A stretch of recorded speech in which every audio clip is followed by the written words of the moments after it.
Olá pessoal, sejam todos muito bem-vindos ao quarto episódio do Artisticamente Podcast. Mais uma vez aqui com um convidado especial, mais um artista que vai compartilhar um pouco da sua mente artística. E antes de qualquer coisa, eu gostaria só de fazer uma breve observação. A gente gravou recentemente o episódio 000, que é para dar uma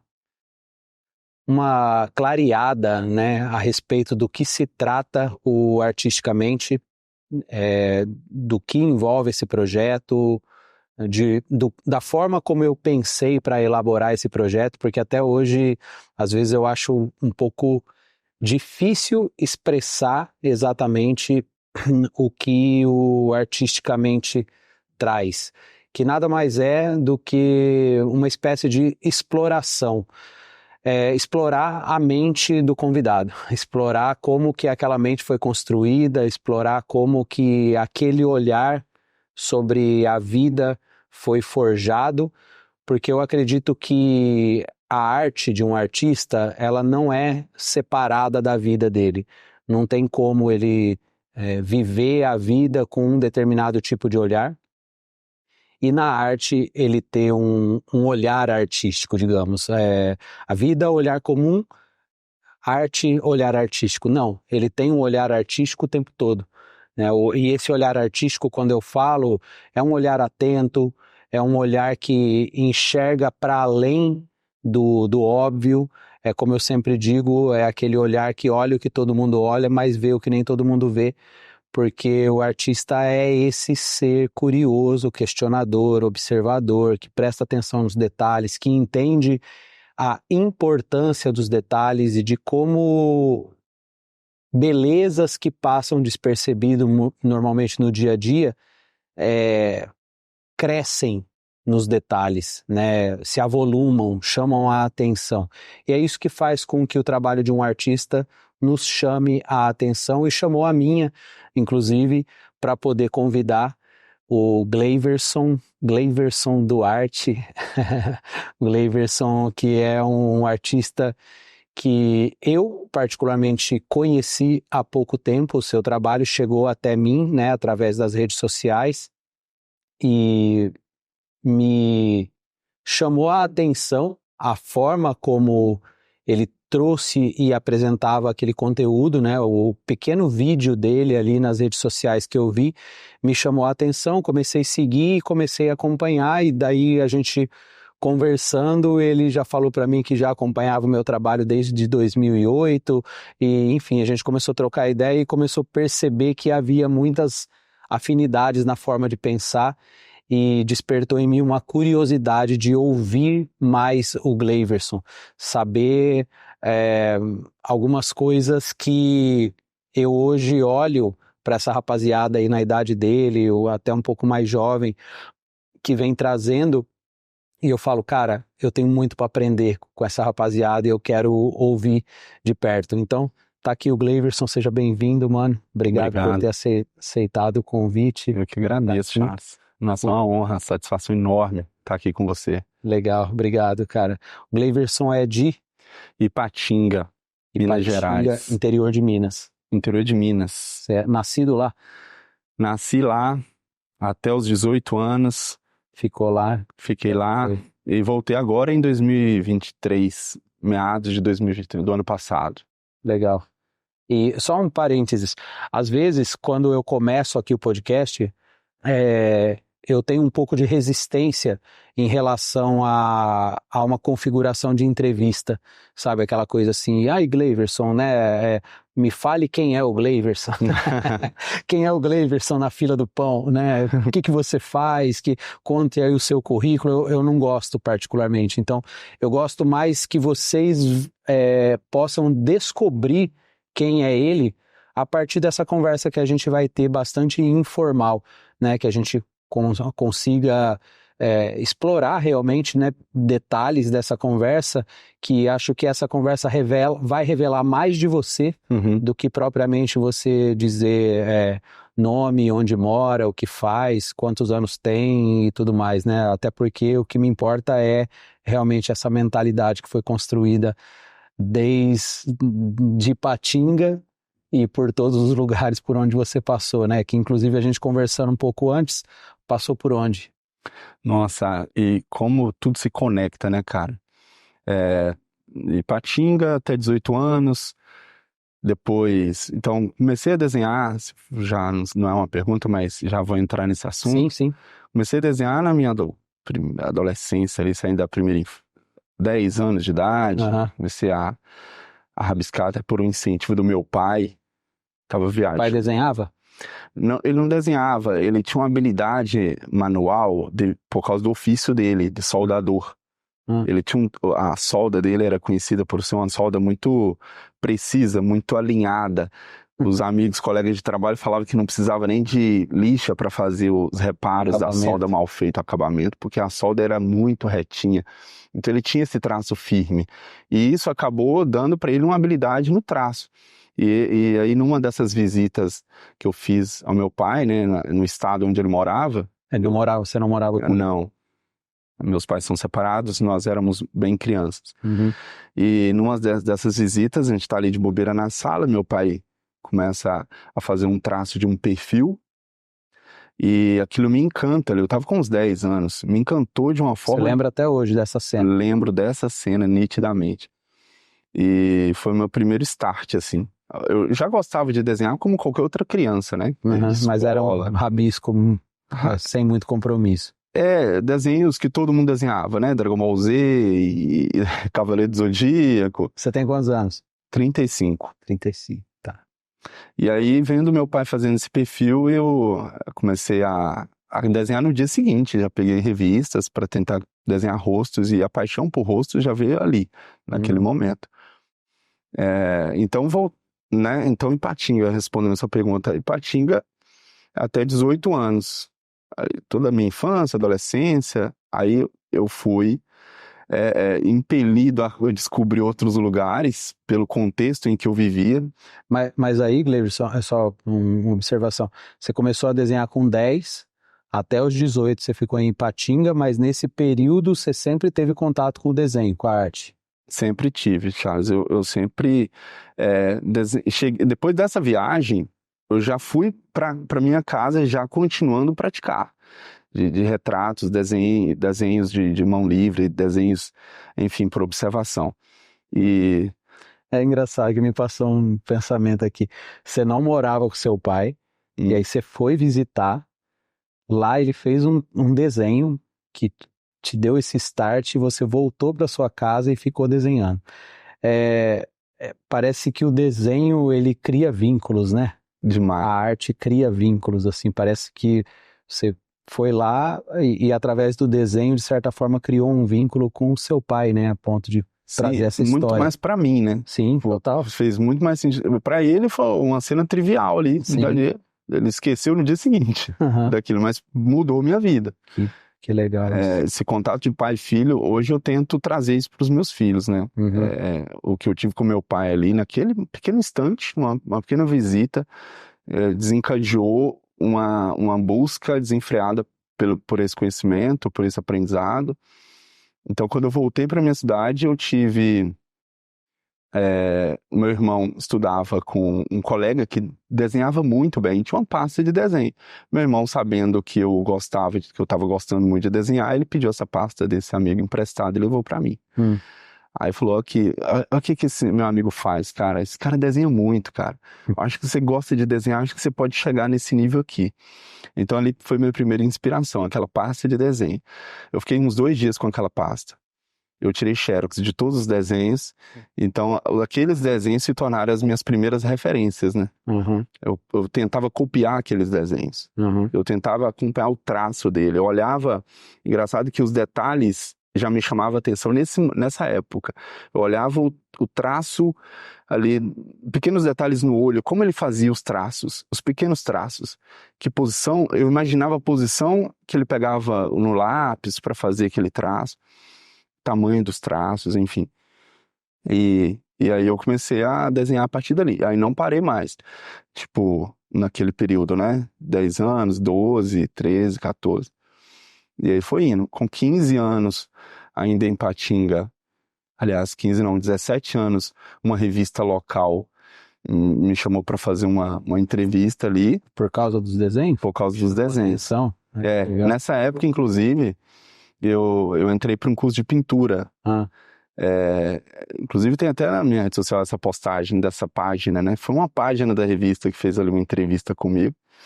E, tipo, o talento do bairro, sabe? As entrevistas de produtores locais. É o talento do bairro, tem o modelo do bairro. E eu era o talento de arte, né? Do bairro ali. Tipo, ganhei uma certa fama ali na escola por causa disso. E ali eu comecei a me ver como artista. Eu comecei a pensar, cara, isso aqui pode ser o meu futuro, né? Estão me reconhecendo como artista. Daí surgiu a primeira exposição, com 17 anos. Você desenhava o quê? Eu desenhava retratos de revistas. Grafite. Tá. E fazia algumas pinturas a óleo. Nessa época eu já estava conhecendo a técnica de tinta a óleo, o que ficou só nessa época também. Não segui adiante. Foi num curso que eu fiz num outro bairro, enfim. E eu fiz exposições com as duas, né? Com a tinta a óleo e a pintura, e o grafite. Na cidade, no centro da cidade, tem aquelas estações de trem, que não é mais antigas, né? E que se tornou um museu. E aí, toda cidade pequena Toda cidade pequena tem. E aí eu fiz ali, cara, nossa, foi incrível, assim. Ali abriu os olhos, assim, nossa, eu tô numa exposição. Aquilo pra mim era grandioso. Hoje eu olho, eu vejo uma exposição pequena, né, de um museu, que, enfim. Sim, é que a percepção. Uma exposição, essa percepção de grandeza ou não, tá muito ligado ao contexto, né? O contexto que você vivia, aquilo era gigante. Demais. Né? O contexto que hoje você vive, aquilo era minúsculo. Então. Mas é só uma observação. Eu quero que você que está ouvindo essa história preste bastante atenção nos detalhes da história. Que nem esse lance que ele falou do start quando viu o desenho, né? O vínculo que se formou, né, mais para ele do que para o pai, porque para o pai era algo trivial, mas para ele aquilo não era trivial. Então isso já mudou a forma dele pensar hoje sendo pai, né?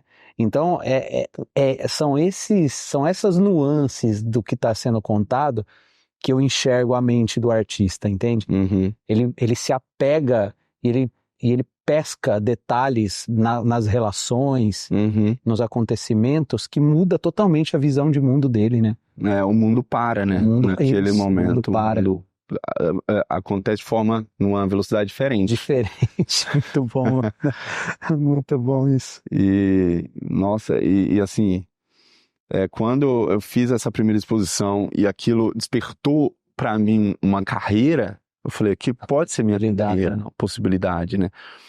Eu já estava com 17 anos, mas aí eu tive a ideia de sair da minha cidade. Não, para viver de arte? De arte. Peguei, meu irmão morava já numa cidade maior. Eu tô rindo porque eu sei que deu tudo errado. Deu tudo errado. Deu tudo errado, mas depois deu certo. Exato. Legal. Cara, mas é muito legal isso, você deixar a vida acontecer e você aproveitar o momento, sabe? Você viver aquilo intensamente em cada momento, em cada estágio da vida. Você tá ali presente, vivendo aquilo intensamente, sim, sabe? Porque você não sabe onde é amanhã. Não. Você não tem noção no que aquilo vai dar, mas você tá ali inteiro. Isso pra mim sempre foi muito claro, assim. Sem saber, hoje eu sei, mas graças a Deus que eu tive essa percepção de viver cada época, cada jornada de forma intensa. Porque tudo se conecta e tudo vai se conectando lá na frente. E só é possível fazer essa conexão porque foi vivida de forma intensa. Porque quando você estava lá. Porque quando você vive de forma intensa, você está consciente, você está construindo memórias, né? E lá na frente você consegue ligar esses pontos todos. Não tá no seu controle o destino. Sim. Mas tá no seu controle viver cada fase da sua vida intensamente. Você se entregar. Porque isso tá no nosso controle, é o hoje. Então eu entendia que pra mim precisava ser vivido de forma intensa. Eu não sabia no que ia dar. mas eu precisava estar ali presente. E eu não tinha uma pretensão, assim, de focar muito no destino, sabe? Vai dar nisso, aquele planejamento detalhado, eu quero ir por aqui, por ali. Não, deixei fluir. Perdi o controle de onde iria chegar. Mas eu estava vivendo, né? Então, mas aí você sai dali e vai para onde? Eu vou para Juiz de Fora. Meu irmão já estava lá, então não pude escolher. Eu fui atrás do meu irmão, meu irmão mais velho. Então fui morar com ele e a gente fez uma parceria aí depois que durou uns 10 anos morando junto, né? Então fomos morar ali. Assim, para não falar que eu fui direto para a arte, né, viver da arte, eu tive uma pequena passagem ali como motoboy, né, tinha uma moto, inclusive nós fizemos essa viagem de moto, mochileiro mesmo, coloquei aquelas mochilas de acampamento, coloquei meus desenhos em um tubo do lado, falei, vamos ser artista então, o mundo afora aí, o primeiro lugar vai ser Juiz de Fora, na minha cabeça estava assim, vamos ver essa aventura. Então, quando eu fui morar com meu irmão, tive essa rápida experiência como motoboy, mas, assim, na primeira oportunidade que eu tive foi ir para uma praça. Eu precisava mostrar meu trabalho de alguma forma, então eu não tinha contato com galeria, não tinha nada, né? Não, era praça pública, eu posso colocar meus trabalhos aqui? Posso, acho que não tem impedimento nenhum, tem essa liberdade. E aí, o que eu fiz? Tudo na minha vida sempre foi muito difícil e eu tive que fazer tudo do zero. Isso é uma característica que me acompanha desde essa época. Em frente onde a gente morava... Por quê? Tudo muito difícil? Falta de apoio? Falta de grana? Falta de grana. Difícil? Falta de grana, principalmente falta de grana e falta de apoio também financeiro, porque ninguém à minha volta tinha grana para me apoiar. Então, tudo tinha que ser do zero e através de um bom relacionamento para conseguir alguma parceria de ajuda. Eu precisava de alguém me ajudando ali, né? Ou eu sozinho ou alguém me ajudando. E aí você já vai entender por que eu falo isso, de alguém me ajudando, né? Porque eu fui... Aliás, falo que foi tudo do zero, porque eu tive um dono de uma papelaria que me cedeu uma mesa dessas inclinadas para mim desenhar na praça. Conheceu a minha história ali naquele momento, eu apresentei meus desenhos para ele, que eu já fazia, né, naquela época. Então ele me falou, tem uma mesa aqui que não tá vendendo, tá aqui no estoque, eu vou ceder dela para você. Fiquei muito feliz com aquilo e tal, mas eu precisava ter um stand para colocar meus desenhos, né? Aí tinha uma montanha em frente onde eu morava, tinha aqueles bambuzais, sabe? Então fui lá e peguei aqueles bambus ali e improvisei esse stand. Coloquei um tapume assim e tal, e preguei ali de forma bem improvisada, né, nos desenhos, para ficar exposto na praça. E comecei a pegar encomendas. E aí essa história eu tenho essa conexão com você também, né? Por isso que eu me identifico muito com a sua história também. E você pegava encomenda de fotografia? As pessoas passavam, viam e levavam a sua foto. Na semana seguinte pegava o desenho acabado, né? Dava um sinal. E meu irmão, também como motoboy, junto comigo ali, ele saía pegando encomendas também, apresentando meus desenhos. Ele foi o Marchand, que intermedia. Então ele pegava as encomendas nas lojas tal, e cara, e assim a gente foi sobrevivendo. Você pagava suas contas fazendo desenhos. Então eu começava na praça, a encomenda, e terminava em casa, à noite. Eu desenhava muito. Ali foi minha primeira, tipo, um ano desenhando muito ali. Primeiro, assim, avanço, né, de técnica. Porque até Juiz de Fora eu tinha uma técnica mais amadora, mais rústica. Aí eu aprimorei um pouco mais nesse período que eu me dediquei muito. Eu precisei refinar melhor o meu traço, né. Isso aí foi em que ano, mais ou menos? Isso foi em 2007. Tá. Em Juiz de Fora. Na época que eu já tava colocando meus vídeos no YouTube. E aí foi o período também que eu ganhei meu primeiro computador. Inclusive foi minha mãe que me deu, que tá assistindo agora, inclusive. Minha mãe me deu esse incentivo, falando que não tinha dinheiro à minha volta, mas tinha pessoas esforçadas, né? Que se dedicavam, tentavam ali com o seu pouco recurso me ajudar de alguma forma, porque via um potencial. Então minha mãe me deu um computador. Inclusive ela também levou alguns cavaletes para mim, fez uma viagem de Ipatinga para Juiz de Fora, levando esses cavaletes para fazer a minha primeira exposição. Porque nesse ano, enquanto eu fazia as encomendas, em paralelo eu também criava a minha galeria, né? Minha primeira galeria para ir para um shopping, para uma galeria de shopping. Ter um portfólio. Um portfólio. E os trabalhos eram bons já nessa época? Você, hoje olhando, você considera que era um trabalho bacana? Eu tenho as fotos, cara, desse trabalho. Inclusive tem um cachorro que nessa época eu tive uma Rottweiler, eu desenhei.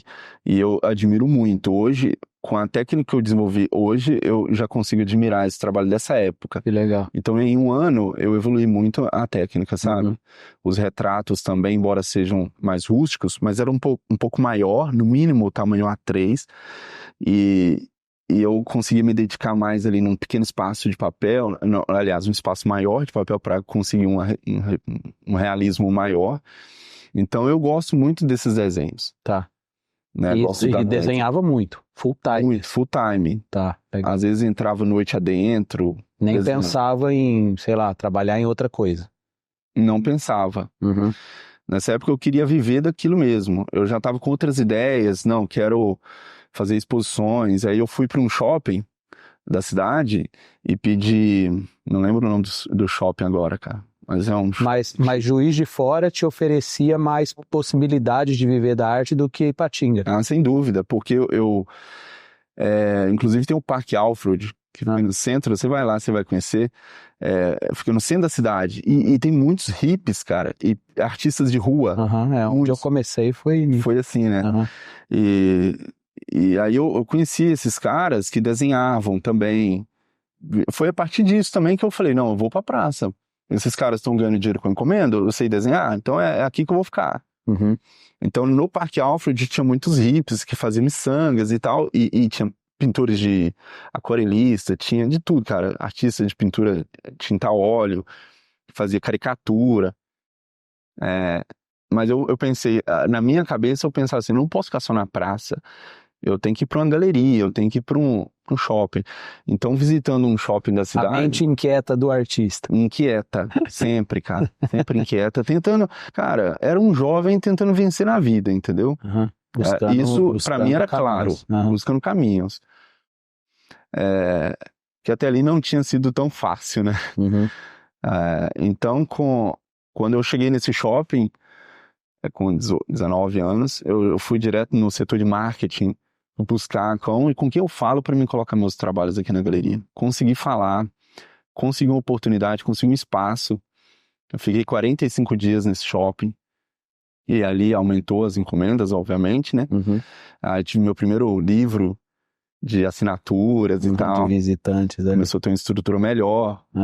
Nesse shopping, inclusive, eu fui convidado para uma palestra que eu dei para uma faculdade UF, a Universidade Federal de Juiz de Fora, o FJF, tem um núcleo, né, de design de interiores, que é um curso técnico. E eu dei uma palestra, eu lembro o nome da palestra, O Impacto da Imagem. Você nunca tinha falado para público assim? Não. E foi aceitou fiasco, de cara? Né? Aceitei de cara, pela coragem de querer vencer na vida, aquela impulsividade de querer dar certo em tudo e dizer sim para todas as oportunidades, eu fui. Dizer sim para tudo. Excelente. Foi um fiasco, cara. Tipo, tinha pessoas querendo dormir na palestra, pessoas querendo, tipo, entediadas, porque eu não tinha habilidade de falar em público, entendeu? Ali eu já comecei a perceber que eu precisava aprender, eu precisava me desenvolver na comunicação. Isso que você tá falando, cara. Mas assim, a experiência foi incrível, assim, nossa, eu tô falando para um público, tem pessoas me ouvindo e tal. Tem um certificado dessa palestra. Inclusive, eu tinha um telão que eu podia mostrar desenhos. Cara, se eu não me engano, nesse telão eu mostrei desenho seu. Porque eu não tinha tantos desenhos bons, então eu mostrei desenhos do Nelvis, que foi um artista que nessa época me influenciou demais também. E você tinha excelentes desenhos já postados, então eu tive a liberdade ali, mas óbvio que eu dei o crédito, né? Falei que era um artista e tal. E eu postei os meus também. Aliás, coloquei ali no telão para as pessoas verem, para falar o impacto da imagem, da beleza, porque o design de móveis, né? precisava ser refinado, né? Enfim. Mas eu não falei de móveis. Cara, mas é muito louco isso. Imagem, que você tá falando. Tipo, assim, ó, foi um fiasco, o pessoal querendo rir. Mas, cara, eu fico pensando, porque assim, quantas lições, né, te trouxe essa experiência, né? Essa consciência de que, pô, preciso melhorar meu jeito de falar, ou preciso. Essa reação das pessoas é um feedback. Sim. Já é um feedback para você, né? É que nem você parar na frente do espelho e perceber que sua roupa tá torta. Sim. Sabe? Aquilo já te corrige. E essa autocrítica também, né? Tipo, olhar de fora. Eu sempre tive esse olhar de fora, de autocrítica, de me avaliar. Sim, eu também penso muito nisso. Então, eu vendo as pessoas ali, a reação que elas estavam tendo ao me ouvir falar, não, tá ruim isso aqui, mas eu vou continuar até o fim, vamos até lá, vamos até o fim, né? Eu tava gaguejando muito, né? Falando. Nervoso, né? Nervoso. Sim. Inclusive nesse dia foi um perrengue, porque choveu, meu irmão tava me ajudando a levar os cavaletes de um ônibus, levamos todos, tipo uns 10 cavaletes dentro do ônibus, né, e os quadros que já estavam emoldurados, inclusive, ficaram expostos assim na sala, na frente da sala de aula. E aí depois fomos para um outro shopping, meu irmão ficava em um shopping pegando encomenda, eu ficava em outro shopping, no primeiro, né? Mas a praça continuava, então ficava, tipo, aliás, um período do shopping, eu saí da praça, e depois voltei pra praça de novo. Aí quando foi em 2008, assim, logo no início de 2008, eu tive a ideia de procurar um ateliê que ficava ali perto, pra me vincular de alguma forma. Eu tinha que estar em contato com artistas, né? E tinha o ateliê Pedro Guedes, tá lá até hoje, se quiser depois, quando você for lá, você vai conhecer. Não sei se está lá ainda na Floriano Peixoto, se eu não me falha a memória. Ele tem curso de pintura. Então eu fui tomar aulas de pintura com ele e eu ofereci meu trabalho. Olha que ousadia, né? Eu não ensinava até então. E eu pensei, cara, eu sei desenhar. Se eu sei desenhar, eu sei ensinar. Então eu queria oferecer meu trabalho ali. A princípio eu queria montar uma turma de crianças para mim começar a ensinar. Então daí que veio essa despertar do ensino, né? A partir desse ponto aí. Então ele me aceitou de cara, ele, a esposa dele, Andréia, e me deu essa oportunidade, abriu o ateliê para mim, me cedeu uma sala, aí ali eu tive a minha primeira turma. Você começou a dar aula presencial. Comecei a dar aula presencial em 2008. Tá. E aí foi o ano todo, entre galeria de shopping, encomendas e aulas. Acho que era R$50 por mês naquela época que cobrava, né? R$50 por mês. E tinha uma época bem parecida, assim, com a minha. Eu comecei em 2003, mas 2008 ainda eu considerava bem começo ainda, né? Você ainda... Você demora um tempo para acreditar que aquilo vai realmente ter futuro, né? E não, cara, por incrível que pareça, tipo assim, eu tinha, na minha cabeça era aquilo que eu sabia fazer. Então era aquilo que eu queria fazer. Mas ao mesmo tempo, eu não tinha tanta perspectiva, porque... É só isso, né? Tipo assim, eu tava no meu limite, trabalhando com todas as minhas ideias, tentando inovar, galeria, não é exposição. Aí eu até participei de exposição coletiva com outros alunos desse ateliê, que era uma exposição com mais estrutura, a vernissagem, né? Tinha coquetéis e tal. Mais coletivo, nada individual. E aí, né, nessa época, eu pensava, cara, se eu quero ser um artista, eu tenho que fazer faculdade de artes. E nessa época eu tinha vontade, eu preciso, na Universidade Federal, o FJF, fazer belas artes. Então é isso que eu tenho que fazer. Mas aí eu pensava, então eu vou ser professor de faculdade, eu vou ser professor Mas aquilo não estava me chamando tanto, sabe? E eu pensava, cara, como artista independente, eu acho que tem um teto aqui, né? Tem um teto aqui, não tem outra possibilidade. E assim, e não tava dando muita grana. Tava dando pra pagar as contas e viver com muita escassez. E aí foi num rompante, assim, uma revolta, sei lá. No final de 2008, eu resolvi dar uma pausa. Falei, não é que dar uma pausa, né? Eu resolvi pensar em outro caminho. Que não fosse a arte. Que não fosse a arte. final de 2008, aí migrando ali para 2009, eu falei, vou recomeçar de outra forma. Aí fomos para São Paulo. Você e seu irmão? Primeiro eu, depois meu irmão foi para outro lugar, ele foi para Espírito Santo trabalhar com meu pai na firma onde meu pai trabalhava, e a gente meio que desencontrou ali nesse período, né? E aí eu fui para São Paulo, aí em São Paulo eu fui ser vendedor. Nossa, mano. Que doideira. Mas foi difícil essa decisão, assim, de... cara, vou abandonar a arte. Ou foi algo assim que você falou, não, vou abandonar, e dia seguinte você já tava... Porque... eu disse assim, tipo... não tá dando grana, entendeu? Você precisava tomar uma decisão. Precisava tomar uma decisão. E não tava dando para pagar ali o básico, né? Tava ganhando dinheiro dos alunos, mas a turma não tava crescendo, né? Não passava daquela quantidade ali de 5, 6 alunos. E as encomendas eu não podia cobrar tão mais caro do que eu já cobrava, e também não estava dando tanto dinheiro assim, né? E eu queria, sei lá, aquela inquietação de querer... Assim, naquele momento, se eu fosse voltar no tempo, foi uma decisão errada. Se eu fosse para aquela percepção, porque naquela época a decisão certa era perseverar, porque é o conselho que se dá hoje em dia, né? Mas aí que tá, cara, aí que tá.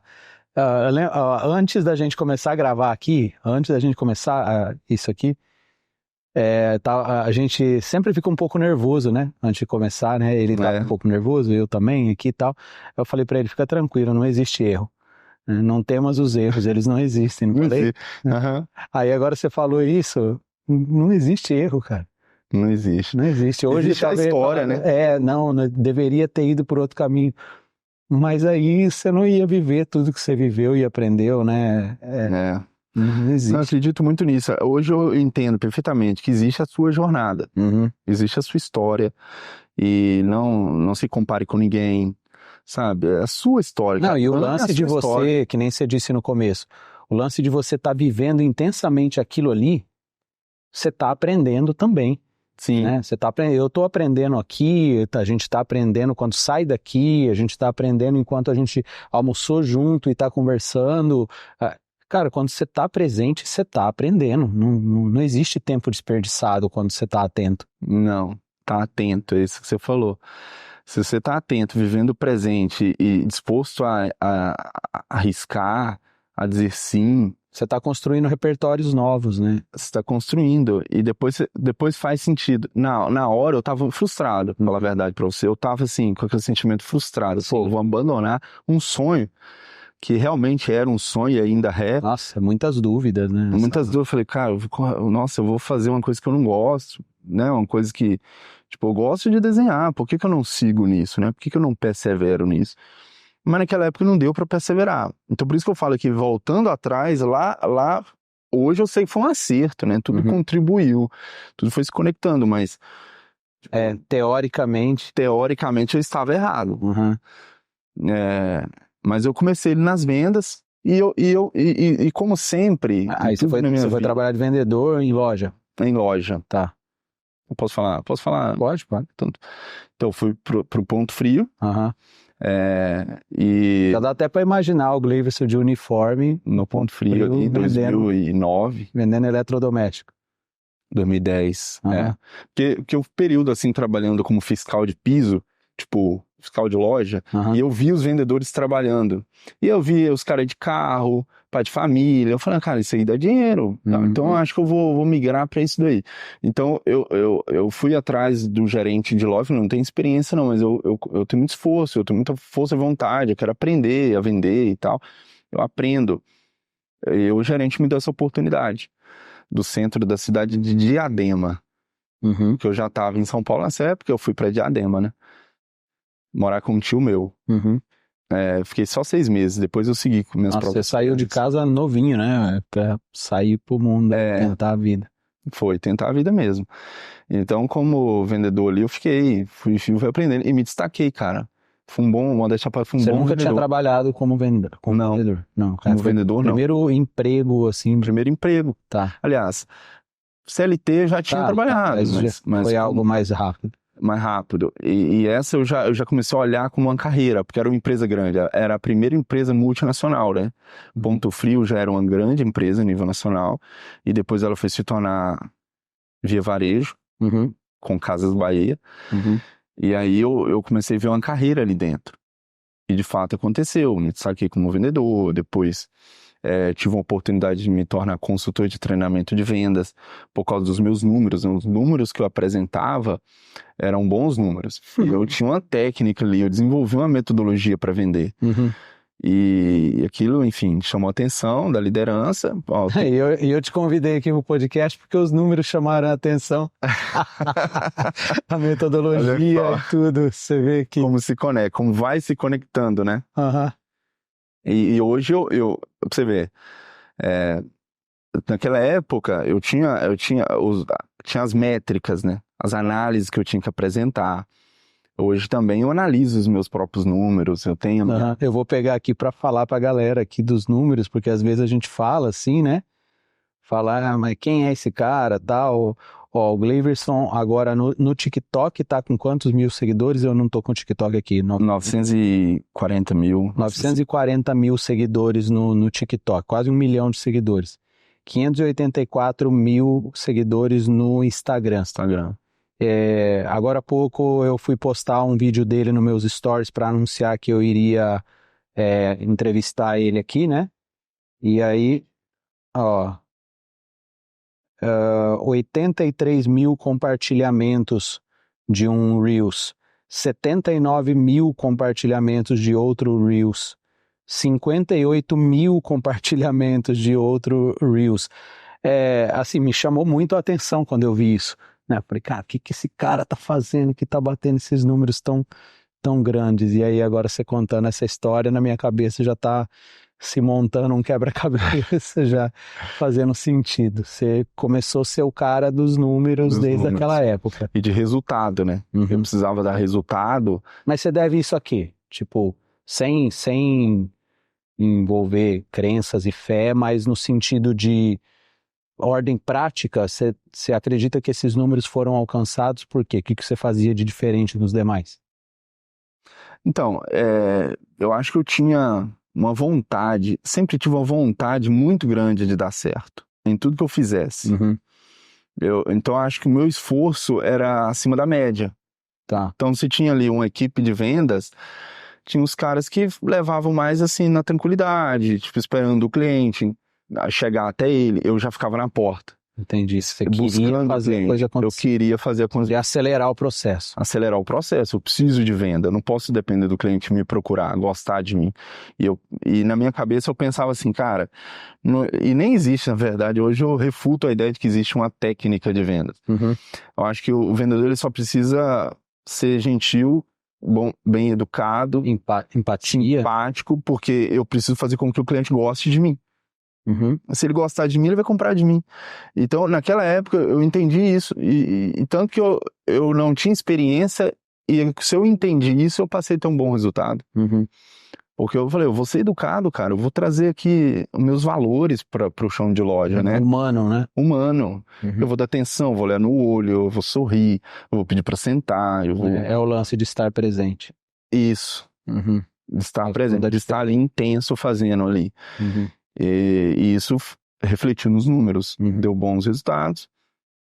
E aí surge os processos seletivos, né? Aí consultoria de treinamento tinha um processo seletivo super rigoroso. Mas abrindo um parênteses aí, nesse período, e os desenhos?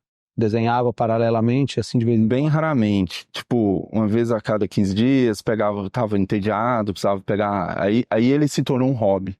Tá. E uma terapia. Sempre foi, né, uma fonte de terapia para mim, mas nessa época era um escape mesmo. Tá. Então, enquanto eu tava ali estressado na rotina de loja... Mas pensar em voltar a trabalhar com desenho nem não passava mais. Não mais. Esqueceu. Acabou. Ficou na infância, ficou lá em Juiz de Fora. Que eu pensei assim, não, aqui... E tava me dando mais dinheiro, né, na prática. E o CLT naquela época, ele fez todo sentido para mim. porque me deu mais estabilidade. Eu consigo pagar um aluguel, eu tenho um plano de saúde. Tá, tranquilidade, né? Tranquilidade, eu consigo até pensar num relacionamento. Então, tô solteiro, eu falei, cara, era engraçado esse negócio de relacionamento, que eu tinha muito esse negócio de querer formar família, né? E eu falava com a minha irmã, que mora no Espírito Santo, eu ligava pra ela, e quando eu ia sendo promovido, aí já não era mais comissão, era salário fixo. Eu já falava pra ela assim, agora eu posso casar, né? Porque eu tenho um salário, eu tenho um cargo, né? E eu tenho estabilidade, eu tenho plano de saúde. Então eu posso casar, eu posso ter uma família. Na minha cabeça isso fez muito sentido. Então eu fiquei apaixonado pelo CLT. Né? Isso funcionava como uma motivação. Motivação para querer crescer. E assim, eu não era acomodado nem um pouco, porque eu fiquei 2 anos nas vendas, eu falei, não, isso aqui tem algo a mais aqui. Então, consultoria de treinamento veio assim como, nossa, uma saída maravilhosa, porque até então era vendas e comissão. Então eu precisava correr atrás muito para fazer um salário e ganhar tal estabilidade que eu estava buscando. Então, quando surge esse cargo, mas cargo de segunda a sexta também, eu trabalhava sábado também, mas eu tinha mais tempo, eu tinha um final de semana. E aí teve as entrevistas, né, os processos seletivos. Então, eu tive que aprender a me comunicar melhor. Tanto que teve um tutor meu, tipo um mentor ali na época, que falava pra mim, nossa, quando eu te conheci na primeira entrevista, você não olhava nos olhos, você olhava pro chão e tal. Aí teve um desenvolvimento, né, pra entrar assumir esse cargo. Postura. E aí foi mudando, fui aprendendo, cara. Então, assim, eu sou muito grato, sabe?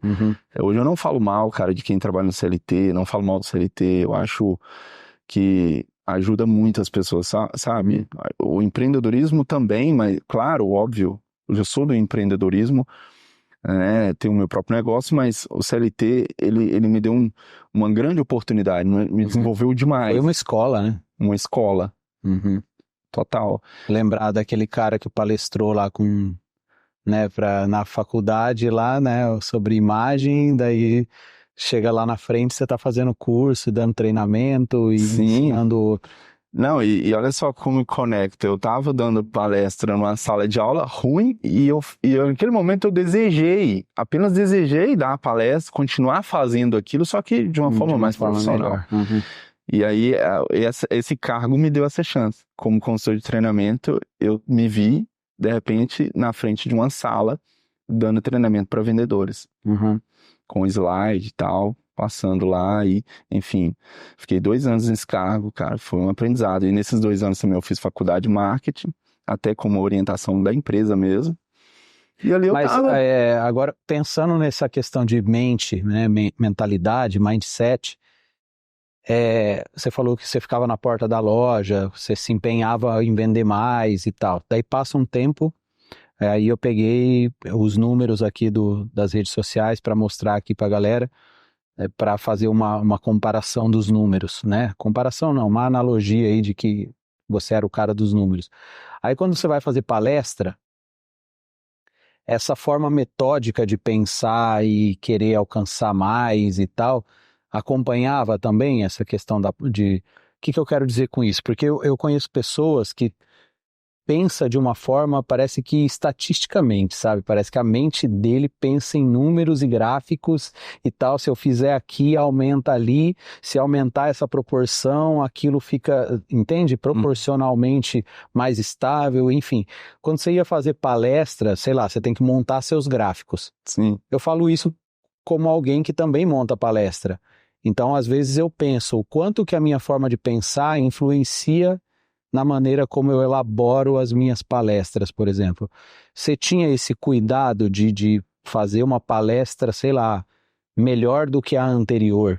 Ou produzir um gráfico que, sei lá, a galera, eu percebi que teve alguns que saíram sem entender. Então, o problema está comigo, eu preciso melhorar isso aqui e fazer mais. Sim. Tinha essa consciência ou não? Sem dúvida. Eu me cobrava demais. E eu pedia feedback mesmo. Nos coffee break ali, eu perguntava, o que você tá achando? Você tá gostando? Você tá conseguindo entender? Que legal. Às vezes, durante o treinamento, eu abria para perguntas com aquela intenção real de descobrir se tinha alguém não entendendo ali. E eu queria melhorar cada vez mais. Eu ficava, às vezes, no domingo de folga, com o slide aberto, treinando sozinho em casa. Eu levava tão a sério esse treinamento que eu colocava até a roupa social e tal, para incorporar mesmo. Eu treinava muito, e assim, eu não olhava pro slide, eu memorizava o slide, né? Eu sabia qual que era a próxima tela. Sim. Para ficar em contato com o público, 100%, o tempo todo, olhando no olho, interagindo, porque ali era só um apoio para mim, né, o slide.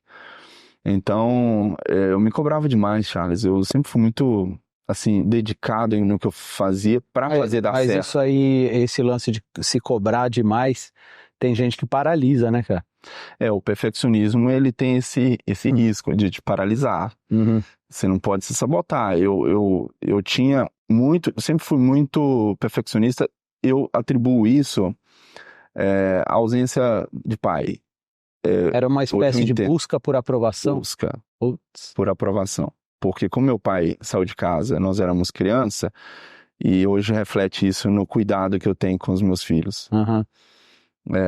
Essa busca por aprovação me incomodou por muitos anos, né? Até pouco tempo atrás. Tipo, sempre buscava a aprovação das pessoas. E quando você não percebia essa aprovação, vinha uma frustração, ficava mal. Vinha uma frustração. Tanto que eu lembro nitidamente que eu fui mal na primeira palestra lá. Porque aquilo me incomodou profundamente. Eu não queria dar errado em nada. Mas isso também não me paralisou. Porque eu queria tanto dar certo que eu me esforçava e eu não desistia de mim mesmo. Eu não desistia. Eu falei, não, a opção para mim, eu posso sofrer por ir mal, mas desistir não vai ser uma opção. Cara, olha que doideira. E eu pensei uma coisa agora. Você contou aí do seu pai, né? Esse lance da busca por aprovação. Será que naquele momento que ele fez o desenho, o lance de você ir para casa e começar a desenhar inconscientemente também já não era uma forma de chamar a atenção do pai, assim, sabe? Uma busca por aprovação de... Eu acho. Louco isso, né? Acho, cara, com certeza, viu? Inconscientemente você pega e começa... Na mente da criança ali, né? Preciso fazer igual ele faz, eu preciso fazer para chamar atenção. E mostrar para ele que eu aprendi, né? Eu aprendi. Nossa, que doideira, cara. Tanto que hoje eu vejo vídeos assim, cara, que me emociona quando eu vejo filhos de pais, né, divorciados, tipo, na adolescência, assim, e que, enfim, por questões do destino, que a gente não vai entrar no mérito, né, no porquê, mas eu olho na mente da criança, sabe? Tipo, meu pai chegou aqui pra me visitar, e aí eu teve um vídeo que eu vi que o menino abraça o pai assim, depois de muita euforia por ver o pai ali, visitando ele, aí fala, pai, vem morar com a gente, você vai vir morar com a gente? Essas coisas mexem muito comigo, sabe? Sim. Por isso que hoje eu sou um pai muito dedicado. Até meus alunos, eles conhecem isso, porque meus filhos invadem a hora da videoaula, assim. E eu deixo ir pro ar, sabe? A minha filha senta no meu colo no final da aula, ou enfim. Até no meio da aula mesmo. Tô gravando e ela senta no meu colo. Então eu sou muito esse pai presente. Recentemente minha esposa falou pra mim ter um estúdio fora, um escritório pra me focar mais. Mas eu falei, não, eu trabalhei a minha vida toda pra isso que eu tô vivendo agora. Que da hora. Eu vou perder. Que da hora. Mas peraí, depois a gente chega no que você tá vivendo da arte agora. Esse período aí durou quanto tempo aí que você abandonou, entre aspas, a arte e foi se aventurar no varejo, vendas, ficou quanto tempo isso? Aí como consultor de treinamento fiquei mais 2 anos, fiz a faculdade e tal. Aí, faculdade de quê? Marketing. Marketing. Tá. O que fez sentido também, o que faz sentido hoje, né? O uso do marketing muito no meu negócio. Mas eu fiz para aquela função mesmo, né? Aí eu, como consultor, surgiu uma oportunidade, depois de 2 anos, surgiu uma oportunidade como gerente trainee. A empresa tinha um programa de trainee nível nacional, super concorrido, fui lá, fiz todas as etapas, fui passando e tal nas etapas. Isso tudo em Diadema, São Paulo? Aí já era São Paulo, São Caetano, né? Tá. São Paulo centro, capital mesmo, e São Caetano. Aí eu participei desse programa, fui aprovado, junto com outros 90 gerentes trainees também, e fizemos a formação ali de 6 meses. Um baita programa, de muito desenvolvimento. Ali foi uma escola realmente. Ali era a coisa era séria, né? Não era para ser gerente de loja. E Tudo dessa rede, da mesma da rede. Tá. E aí eu fiz, foi um sucesso, assim, tipo, gostei demais, fiz com êxito, né? Aproveitei o máximo ali a oportunidade, tava inteiro ali, 100%. E aí teve os estágios, né, como gerente, junto com outros tutores, né, outros gerentes. Então eu ia para a loja de outro gerente, ia aprender com ele. Nossa. Só que aí nesse momento, né? uma escola, cara, na prática, na teoria, entendendo de negócio, entendendo de loja, como funciona tudo, enfim. E entendendo do comportamento do público, né? O comportamento das pessoas, porque eu acredito que o marketing precisa entender do comportamento humano, né? Inclusive nossa, cara, você falou tudo agora, porque nessa época eu comecei a ter essa noção da didática, de que assim, focado no resultado, eu preciso do resultado, então eu preciso do resultado primeiro lá nas vendas para mim, eu vou atrás, depende de mim. Agora, na consultoria, eu preciso fazer outros vendedores terem resultado, então eu não tinha ali uma beleza, uma estética, eu tinha um foco muito grande no resultado. Então, não tipo assim, essa metodologia aqui é bonitinha de se ouvir. Não, é a que funciona. Esse caminho aqui funciona, você vai chegar no resultado. Então, eu tinha muito essa preocupação de encontrar uma solução prática, sem ser aquela teoria bonita, florida, sabe? E como gerente também, eu tive essa preocupação, porque agora eu preciso que a loja entregue resultado. Então, eu levei essa visão humana, que o que deu certo para mim lá atrás, de um atendimento humanizado. Eu falei, não, isso aí dá certo para todo mundo, cara. Você tem um atendimento humanizado no chão de loja, vai dar certo. Funcionou com o grupo de desenvolvimento, que eram os vendedores que estavam precisando performar melhor, e depois para a minha equipe de loja, para os meus vendedores, né? Começou a funcionar também, e eu comecei a ter bons resultados, e funcionava, e eu dava exemplo, eu ia lá e fazia na prática com o cliente, e o vendedor do lado observando. Aí a minha loja se tornou assim, teve um bom atendimento, sabe? Teve um bom resultado. Aí tem a questão da região, a inquietude também gritando dentro de mim. Falei, cara, isso não tá certo, eu tô me sabotando, sabe? Tinha um momento que eu pensei que eu tava me auto-sabotando. Como assim? Que sentido? Tipo assim, eu tô muito inquieto, eu ficava 2 anos num cargo e eu queria buscar algo novo. Tava 2 anos numa função, numa realidade, eu queria algo novo. Mas isso, de certa forma, não foi o combustível para fazer você crescer? Foi o combustível, mas será que não tá rápido demais, né? Eu não tô acelerando demais? Ficava me questionando, assim. Mas era eu, né? Não tinha como não ser diferente, né? E aí eu tava na região ali do ABC, São Paulo e São Paulo inteiro, né? Já rodava de metrô, rodava tudo ali. E de carro também. Até comentei com você antes, que, tipo, tava muito trânsito. E eu tinha um Escort, esse Escort sapão, e sem ar-condicionado, então muito calor. Numa época que tava calor, né?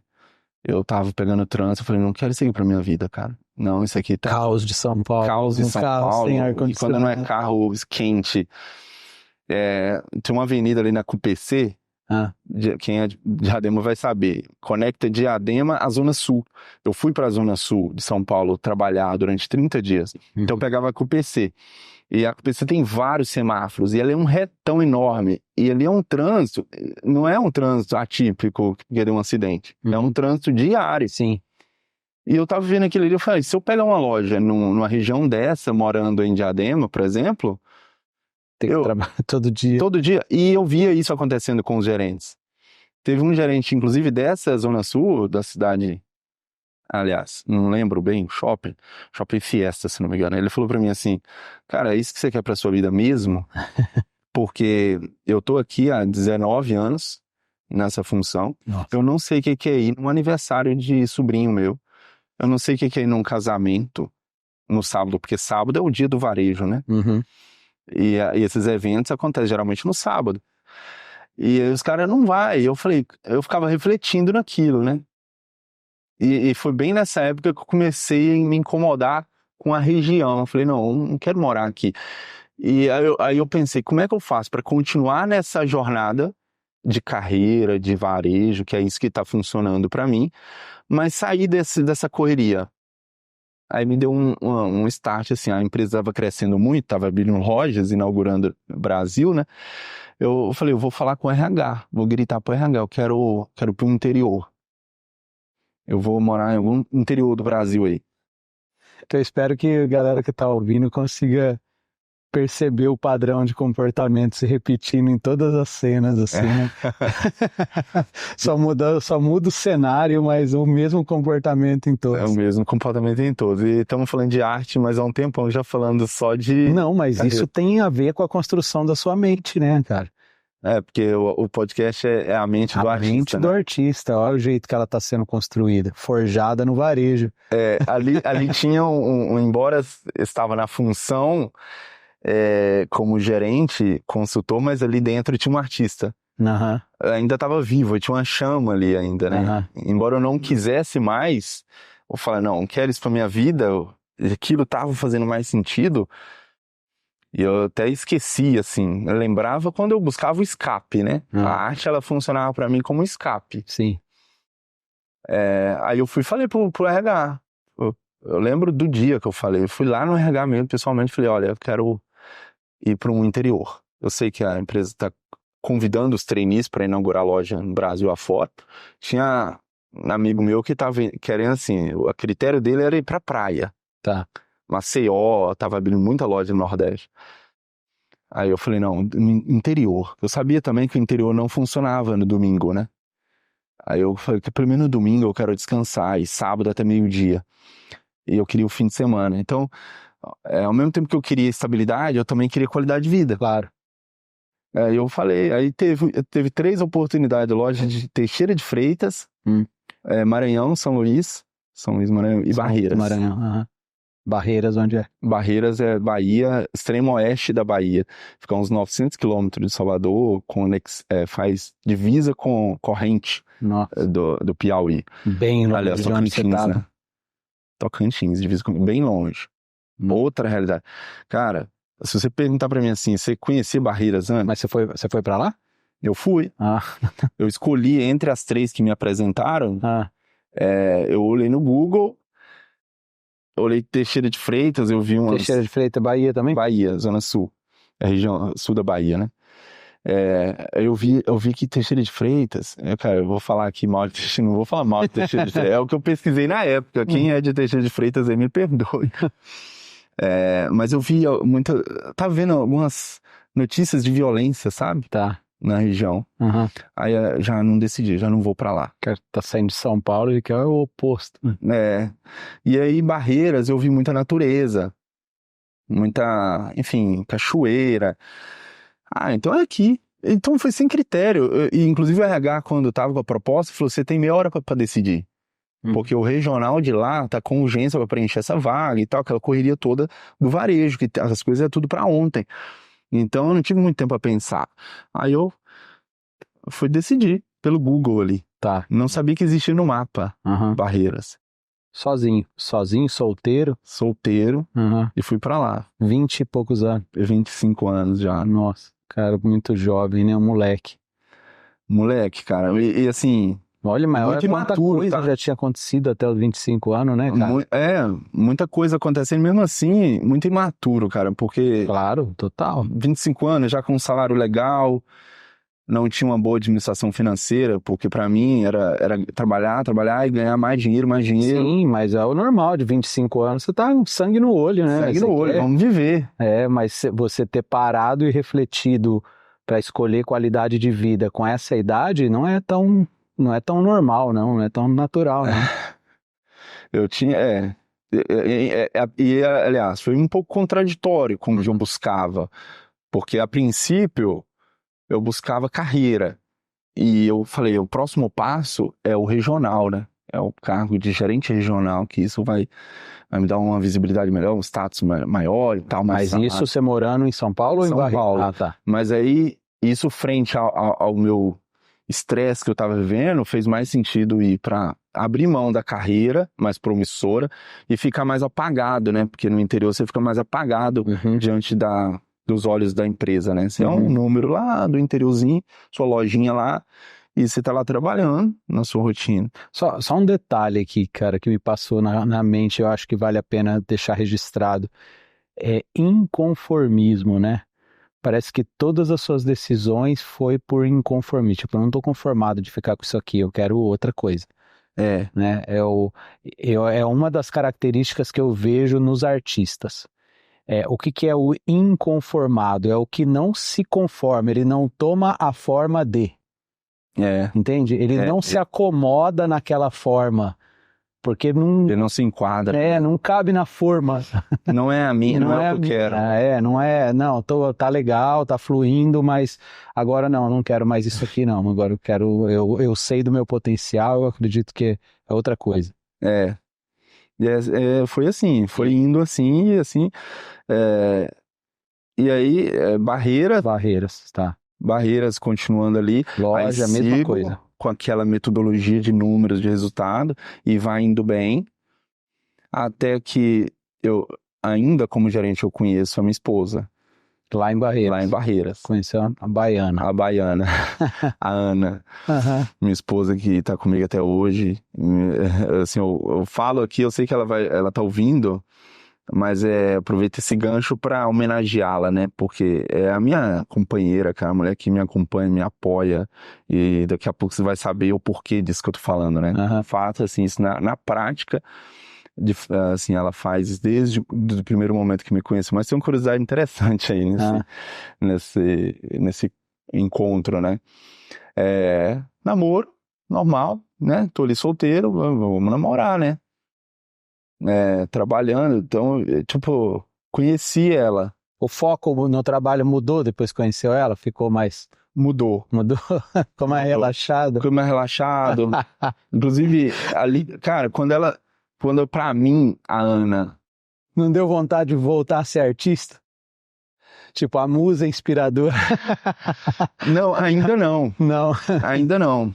Naquele momento, ainda não. Tipo, a minha musa, né? Não, nem lembrava. Tá. Meio que a arte... agora eu vou ganhar dinheiro pra casar com essa mulher. Pra casar com essa mulher. Só que aí, cara, conheci a Ana e eu falei, essa mulher é pra casar. Quando ela começou a se dedicar a mim, ela mesmo estudando ali, ela estava se preparando para em cursinho e estava fazendo enfermagem, né? Estudando enfermagem. Mas ela levava marmita pra mim, cara, na loja. Sabe? Eu falei, essa mulher é diferente. Tipo, essa menina aqui, ela é diferente, cara. Além de ser bonita, né? Que me chamou a atenção no primeiro momento, mas é uma mulher dedicada, esforçada e humilde. Sabe? Simples. Aí eu falei, cara, essa mulher é diferente. Mas no primeiro momento, vamos só paquerar e tal. E foi isso que aconteceu por um tempo, mas por pouco tempo. Aí, logo, a gente já começou um relacionamento mais sério. Aí a gente eu pedi ela em namoro, falei, eu quero casar com você. Então, uma decisão rápida, assim, tipo, um mês depois eu já falei pra ela que eu queria casar com ela. Um mês? Caramba, velho. Eu quero levar você pra minha vida. Mente artística mesmo. Decisão e prático, né?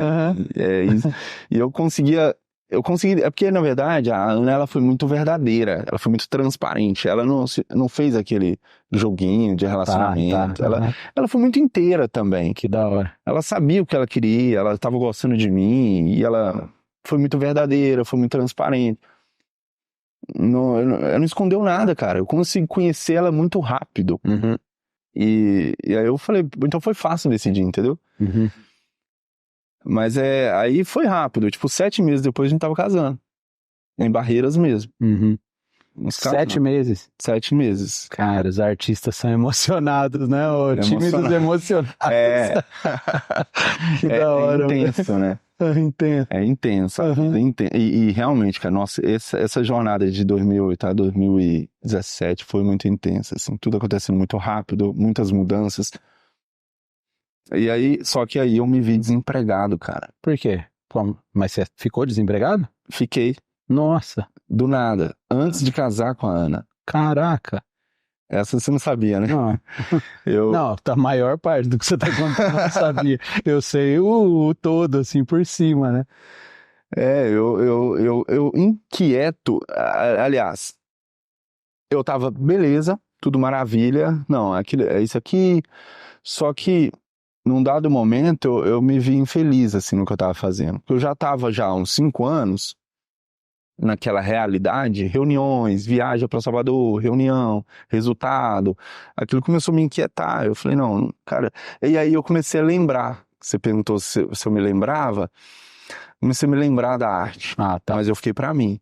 E aí tem a curiosidade que eu falei: a Ana casou comigo sem saber que eu desenhava. E ela foi saber, tipo, 1 ano depois, Nossa, cara. depois que casou, assim. Eu acho que era 1 ano, mais do que 1 ano. Você não fez nenhum desenho pra conquistar ela. Nada, não mostrei pasta de desenho, não quis meter o artista pra cima dela, sabe? Nada. Nossa, então a arte tava realmente no fundo do Tava baú, na né? gaveta, sabe? Na gaveta. Era uma coisinha, era uma habilidade que eu tinha que ficou lá atrás, entendeu? Nossa, quanta gente deve se identificar ouvindo isso, velho. Né? Que legal. Eu imagino, porque meus alunos hoje falam, né? Tipo, eu desenhava quando era criança e tal, vendo seus vídeos, me deu vontade e tal, vou Uhum. chegar lá. E aí eu voltei pra São Paulo com ela. Eu falei, amor, a gente, tipo, tá aqui, Barreiras, não tem mais emprego. Porque o que aconteceu do desemprego, né? Por que eu fiquei desempregado? Porque eu comecei a ficar incomodado com as cobranças, com a pressão que tava vindo cada vez mais forte. Aquilo tava me massacrando por dentro. Eu falei, não tô feliz, cara, eu não tô feliz aqui. Eu tô há 5 anos nessa história e a coisa não tá acontecendo como eu quero, sabe? E aí eu comecei a ficar incomodado e transmitir esse incômodo, deixar explícito pro meu superior imediato, né? Que é o regional. E eu falei pra ele que, eu mandei um e-mail, falei, cara, eu não tô feliz e tal. Mas eu não pedindo conta. Mas ele, impulsivo também, carioca, intenso e muito assim, exigente, foi lá me visitar. E aí viu algumas coisas, algumas falhas, assim, Na loja. na loja, questão de estoque, tipo, não, desorganização mesmo, Tá. tipo, não faltando nada, mas estoque desorganizado, layout. Porque assim, aquele meu incômodo, aquela minha infelicidade começou a refletir nos meus resultados também. Aí ele sentou, de repente, assim, eu tava andando com ele na loja, ele sentou e falou assim, cara, vem cá, eu vou fazer seu desligamento aqui. Aí pegou o papel assim, aquilo me deu um choque assim, falei, cara, nossa, eu tô ficando desempregado. E eu casei. Você tinha acabado de casar? Não, aliás, tava com um casamento Tava pra marcado. casar. Marcado, vim tipo 1 mês depois. Aí ele, vamos te desligar. Num mês assim, eu acho que não, mas tipo, 2 meses depois. E aí, beleza. Mas na hora, eu fiquei assustadaço, sem saber o que viria depois, mas um peso saiu. Sim. E eu fiquei mais leve. Aí, tanto que eu lembro dessa caminhada, cara, até o exame demissional, né? Assim, foi me saindo um peso, sabe? Aí eu fui falando, cara, eu acho que... Você não sabe o que vai ser dali pra frente, Não mas sei. pelo menos Zero. aquele fardo saiu. Saiu.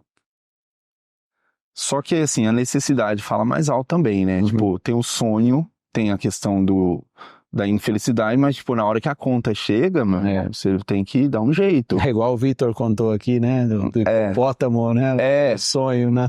Sim, levando nas seu sonho tem um fardo, né? Tem um peso. Mas aí, só que eu casei, beleza, vamos seguir o plano. Siga o plano, vai dar certo. E aí, beleza, peguei uma rescisão legal, aí fui administrando aquele recurso ali. Ela trampando? Não, estudante. Ah. Aí eu falei pra ela, ó, vamos pra São Paulo. Vamos pra São Paulo e lá recomeça tudo de novo. Nossa. E na minha cabeça, ir pra São Paulo com ela era tipo assim, vou voltar para aquilo que eu sei fazer. Vendas. Porque, olha pra você ver, não me veio à mente viver da arte novamente. Não, era fora de cogitação. Eu falei, vamos para São Paulo e lá, e eu consegui para mim e para ela. Eu já tinha muito network aqui em São Paulo. Eu consegui vendas para mim, não consegui voltar em cargo de confiança, né? E eu voltei na mesma empresa. Nossa. Eu não processei nada disso, né? Eu saí pela porta da frente. e passou ali um período, né, que eu pudesse voltar, eu pedi, falei, me contrata novamente, eu recomeço de novo. Vou lá nas vendas e disposto a recomeçar mesmo, refazer a carreira. E eu consegui para ela também de vendedora. Aí a gente ficou porta a porta, assim, no mesmo shopping, sabe, trabalhando juntos. E ali fomos vencer. Eu tinha na minha cabeça, eu falei isso para ela, ó, cara, a gente não tem ninguém, é nós por nós mesmos, então vamos trabalhar. A gente trabalha e paga as contas e depois a gente faz o que a gente quer fazer.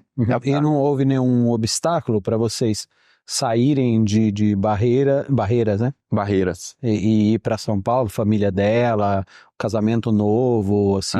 Houve. Essa é uma história também, mas houve. Não, nem precisa entrar, porque eu acho que foge muito do tema. Pode. Mas é que eu fiquei pensando, porra, acabou de casar. Menina, né, nova, tá estudando ainda, e aí, pô, vamos para São Paulo.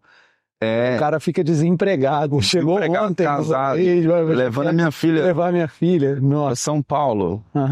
E vamos começar lá do zero? Foi isso mesmo, tipo, muito julgamento, aquela coisa toda e tal. Mas nossa, ela foi guerreira, hein? Desde esse primeiro momento, tá vendo? Então ela, assim, muito guerreira. Ela confiando em mim, sabe? Confiando que eu sabia o que eu tava fazendo, mesmo não sabendo. Apostou em mim, cara. E eu tava apostando em mim também, entendeu? Eu falei, cara, eu vou. É uma aposta total, né? Você não tem garantias, não existe tem garantia. Uma hora vai virar. E aí, beleza, foi vendedor. Aí eu saí da empresa 6 meses depois. Tipo, não, acho que aqui não tem mais espaço pra mim. Até tinha, mas eu desisti, tipo, antes da hora, assim, sabe? Eu vi que tinha um espaço, mas muito improvável para mim continuar crescendo, né? Mas eu falei, não. Aí eu fui para um outro varejista, uma multinacional também, concorrente, e ali eu fiz carreira de novo. Fui vendedor, depois supervisor, não mais consultor, né? Aí supervisor de vendas, era um cargo de liderança. Mas ali eu já estava enfadado, Charles. Aí, de fato, como supervisor de vendas. Vamos dizer, agora é de verdade. Agora é de verdade. E aí a minha esposa já conhecia. Aí nesse momento ela conheceu o meu lado artístico. Aí que ela soube que que ela soube. Eu já tava até aí ela não sabia que você desenhava? Não. Pra falar a verdade, não, cara. Ela não sabia. Talvez sabia, assim, bem. Porque, assim, meus materiais, aí, tá? Tipo assim, eles ficavam... Mas ela não soube da parte que você viveu em São Paulo, em São Paulo não, em Juiz de Fora? Não. Ah, não. Não contei. Não. Deu nem tempo, casou tão Ela brinca comigo até hoje, que ela fala assim, cara, eu vou descobrindo a sua vida aos poucos. Que aos poucos você vai contando pra mim as histórias do passado. E é assim mesmo, eu não fui de ficar contando pra ela toda a minha história, entendeu? Vou contando, vai descortinando pra ela, né?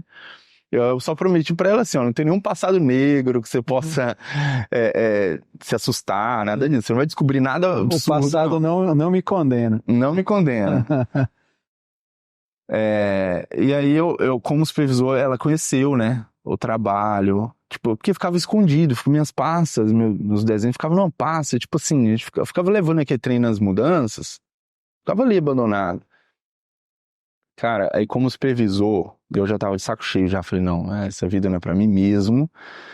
Só que aí vem até então, eu tava até pensando, não, tinha um regional que tava apostando muito em mim, falou, cara, você vai ser gerente aqui nessa empresa. Ele tava apostando as fichas em mim, eu falei, cara, mas será que é isso mesmo? Aí veio a pandemia, né? A gente tava no meio eu tava numa loja, tinha acabado de ser promovido, aí veio 2019, final de 2019, 2020, pandemia. E aí a empresa tem que se adaptar. Tudo, virar online, né? Você é o quarto convidado e todos falam da pandemia. Né? A pandemia realmente foi um marco, né? Um divisor de águas na vida de muita gente. E aí a empresa se adaptando, aí onde entra os pontos que se conectam, né, cara? A empresa se adaptando e virando online, aplicativo e tal, eu falei assim, cara, quer saber, eu vou fazer alguma coisa diferente aqui. Tipo, eu tava indo pro home office, eu falei, eu vou gravar vídeo, eu vou aprender a editar vídeo pra empresa, pra ensinar os vendedores a mexer no aplicativo, porque não era uma realidade pra eles. Ensinar os vendedores a mexer no aplicativo, ensinar os clientes a comprarem através do aplicativo da empresa. E aí eu fui aprender a editar, para ajudar a empresa a importância de você ser intenso e ser de verdade, assim, estar atento ao espírito do momento, né, do cara? momento. O que tá pedindo agora? Sim. O que eu posso fazer de melhor, mesmo infeliz? Mesmo ali não uma coisa não tem nada a ver com a outra. Inclusive, eu não concordo do cara tá infeliz numa carreira e levar aquilo pelas coxas, sabe? Não, vai intenso até o final e migra. Sim. De forma segura ali, conforme a sua realidade permitir, mas assim, esteja ali, cara, 100%. E foi assim que eu fiz, sabe? Eu falei, vou gravar vídeo, sem saber no que esse aprendizado de edição iria me levar lá na frente, sabe? Tava só intenso ali, aprendendo e me dedicando. Aí eu fiz um vídeo, cara, que a regional da empresa, os regionais gostaram muito, assim, rodou o Brasil esse vídeo. Você fez com a vozona, assim? Fiz. Nessa época, ó, pra você ver, até o mesmo microfone, eu comprei pra isso, cara. Comprei um microfone, eu falei, eu vou gravar um tutorial interessante, fazer uma voz legal e tal. Só abrindo parênteses, eu falei isso porque se você ainda nunca ouviu ou assistiu vídeos dele, uma das coisas que chama a atenção é a voz que ele coloca no vídeo, né? Então é aquele vídeo ensinando a desenhar com uma voz bem... né? Eu ia falar, faz aí. Primeiro faz um ciclo. Faz um corte, faz um ciclo aqui. Mas ele fala de um jeito bem... Aí tem a acústica ali que ajuda. Mas foi assim, eu fui gravei esse vídeo rodou a empresa. Cara, que legal, esse vídeo vai ajudar muito. E realmente ajudou, o pessoal pediu o vídeo para enviar para seus clientes e tal e tal. Virou um tutorial ali bem útil, né, para a realidade. Mas aí fomos pro home office. Só que aí teve aquele lance do governo, para não incentivar a demissão em massa, o governo incentivou as empresas a afastar os seus colaboradores. O governo pagava um percentual e a empresa pagava outro do salário, para formar o salário naqueles 2 meses inativos, né? O colaborador ficava inativo. Aí ia fazer para afastar por 2 meses até voltar. E eu fui nessa. Aí eu ganhei 2 meses de férias, assim. Aí, né? Aí nesses 2 meses eu falei, cara, o que eu vou fazer do meu tempo? Aí foi mente artística. A mente artística. Não ligado. Quer saber de descansar, dormir. Não, viajar e tal. Eu tava bem numa época de mudança, inclusive, de endereço. Meu contrato do aluguel tava vencendo. E eu falei, a Ana programar. Detalhe, ele tava grávida da Laura. Tá. E aí eu vou mudar para um apartamento melhor e tal. Nessa incerteza toda, a gente ainda pensando em mudar, mas não tinha outro escape, porque tava vencendo um contrato. Aí 2 meses, tempo livre ali, eu falei, cara, eu vou desenhar. Aí eu falei, a primeira pessoa que eu vou desenhar é a Ana, né?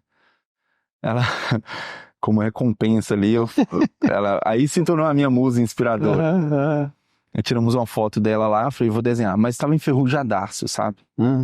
Nossa, a técnica muito devagar ainda, né? Enferrujado. Comecei a desenhar, mas aquilo já... Tem uns vídeos meus bons no YouTube, pra você ver.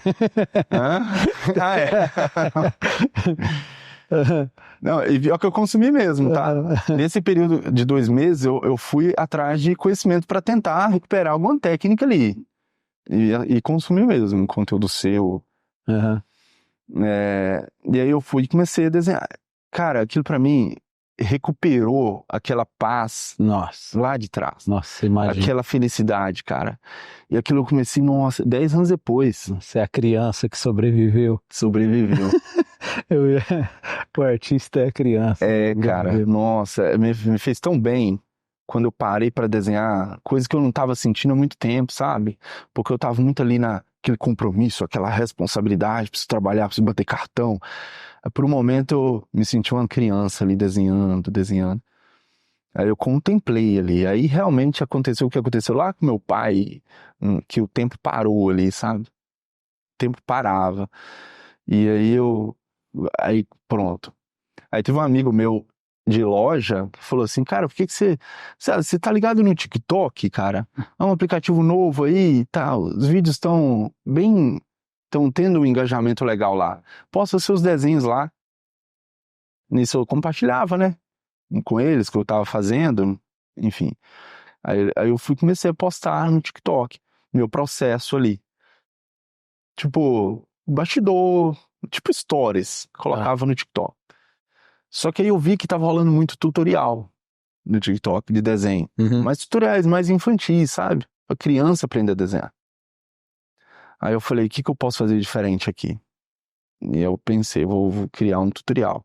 Primeiro vídeo que viralizou no TikTok, ainda nessa época, 2 meses depois já tinha mudado. Aí eu comecei a criar meu primeiro cenáriozinho ali, mesa, estrutura, improvisei de cano PVC, um suporte para ficar em cima da mesa. Voltando lá na origem de novo, tudo do zero. Bambu. Agora é cano PVC. Agora é cano PVC. Evoluí. E agora não é praça mais, é vídeo, né? Agora a parada é rede social. Isso. Nossa, que da hora. Antes era, né, galeria, presencial, assinaturas. Eu ficava impactado quando dava 100 assinaturas. Quando eu via, de repente, 100 visualizações, aí eu conectava uma coisa com a outra. Eu falei, não, que massa, isso aqui tem um alcance maior. Rede social, cara, o vídeo vai pra... Aí quando veio a primeira viralização, por uma coincidência do destino, que eu não acredito em coincidência, o primeiro vídeo que viralizou foi um perfil de traço único, de 15 segundos, que foi espontâneo, não foi nem editado esse vídeo. Eu peguei o próprio aplicativo do TikTok, coloquei lá com essa mão, apertei e fiz o traço. 15 segundos o traço. 800 mil visualizações. Malandro. Ai, me arrepio. Coisa lá do meu pai. E eu não, na hora que eu não fiz essa relação. Vou fazer um perfil em homenagem ao meu pai? Não. Depois que eu fui fazer essa conexão, e aí quando viralizou, eu fiquei encantado com aquilo, cara. Meu Deus, cara, a arte pode ir mais longe, cara. Eu não preciso mais de uma galeria, de uma praça. A arte pode alcançar pessoas, né, em outros lugares e tal. E aí deu meus primeiros 10 mil seguidores no TikTok. Você estava focado em produzir conteúdo pro TikTok. Naquele período ali. Só que aí eu voltei, depois de 2 meses eu voltei, né, pra loja. Sim. Começamos a voltar aos poucos, né, home office e loja, migrando. Mas aí não... Não, aí começou, aí eu fiquei... Perde totalmente a graça, Nossa, né? Brochei total com o varejo, Eu falei, não quero isso pra minha vida agora de jeito nenhum. Eu quero continuar vivendo o que eu tô vivendo lá. Mesmo que um embrião ainda, né? Tá começando ali, mas isso aqui tem potencial. Quando eu vi aquele vídeo viralizando, eu falei, não, isso aqui, cara, vai dar certo. Aí eu tive certeza mesmo. E a Ana? A Ana curtindo, mas insegura, né? Claro. Muito insegura, mas curtindo demais. Tanto que quando deu 10 mil seguidores no TikTok, eu tenho esse vídeo. Ela fez encomendou um bolo lá, colocou 10k e tal. No TikTok, 10 mil, eu fiquei encantado. E ela fez um bolo ali, comemorando, né? Eu cheguei até da loja. Tem esse vídeo chegando da loja, assim, abrindo o apartamento, chegando da loja, de social, crachá. E aí eu já comecei a criar o contexto de demissão de novo. Eu não pedi conta, mas eu comecei a criar o contexto, comecei a ficar... Mas assim, era inevitável. Comecei a ficar desmotivado, desestimulado. Mas aí eu já nem tinha pegada pra fazer com excelência mais, sabe? Ou no varejo. No varejo. Tá. Aí ali no caso a demissão foi por ineficiência mesmo no trabalho. Tá. Baixa eficiência, baixa performance. Aí de fato aconteceu por uma questão de resultado que eu não estava gerando para a empresa. Acabou, né? Acabou. Onde você foca, expande, e de onde você tira o foco, desvanece. Tanto que migrou, meu foco foi para lá, e aí é onde entra a questão da edição, fazendo a conexão. Eu tava começando a aprender a editar e pegando o jeito da coisa, de cortes e de edição. Aí eu comecei a aplicar na minha produção de conteúdo. Comecei a fazer bons tutoriais, comecei a editar melhor. Aí a narração, comecei a pensar no detalhe de narrar, de criar uma narrativa, um roteiro, comecei a pensar nisso.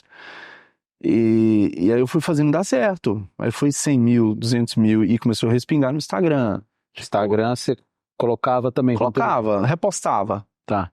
Instagram não era o foco naquele momento. Eu tava entregando onde tava performando melhor. E aí, 400 mil seguidores no TikTok. De repente, assim, viralizando muito. Mas isso aí não pagava conta. Não E pagava conta. Mas começou aliás, surgiu algumas... Aliás, teve uma publi que eu fiz.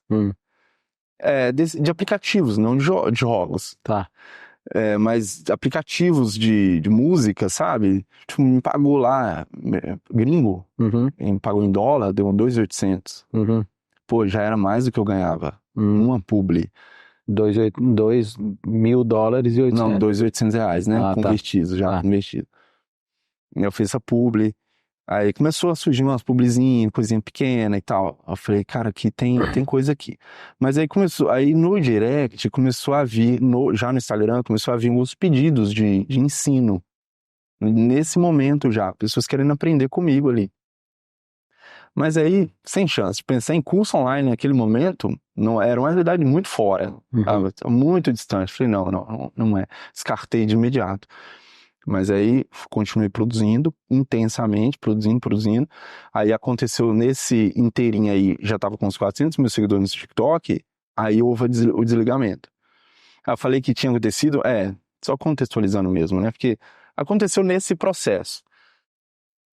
E aí minha esposa grávida pra nascer, cara. Detalhe que faltava 30 dias pra Laura nascer, e o plano... Aí eu já atribuo Deus, né? Agora eu não falei da minha fé, mas... Não, total. Não tem, fica à vontade. Se não for Deus, quem é? Quem é até agora, né? Sim. Tudo até agora só foi dando certo por causa dele, né? Eu acredito muito em Deus. E ele que foi fazendo a coisa fluir, a coisa dar certo. Me salvando ali, tipo... E aí quando... Me recupera. É que eu, nessa hora... Não, aí quando a Laura nasce, Sim, faltando perdão. 30 dias pra Laura nascer, o plano não ia cobrir, cara. Se ela nascesse na previsão do médico, o médico dava 11 de outubro para o nascimento cesárea, normal, que era o que minha esposa queria. Aí dia 30 de setembro, o plano ia vencer no dia seguinte, o plano de saúde, que era onde o parto iria acontecer e tal. Depois de 30 dias desligado, ela entrou em trabalho de parto. Nossa. E aí aí pegamos o parto, aconteceu.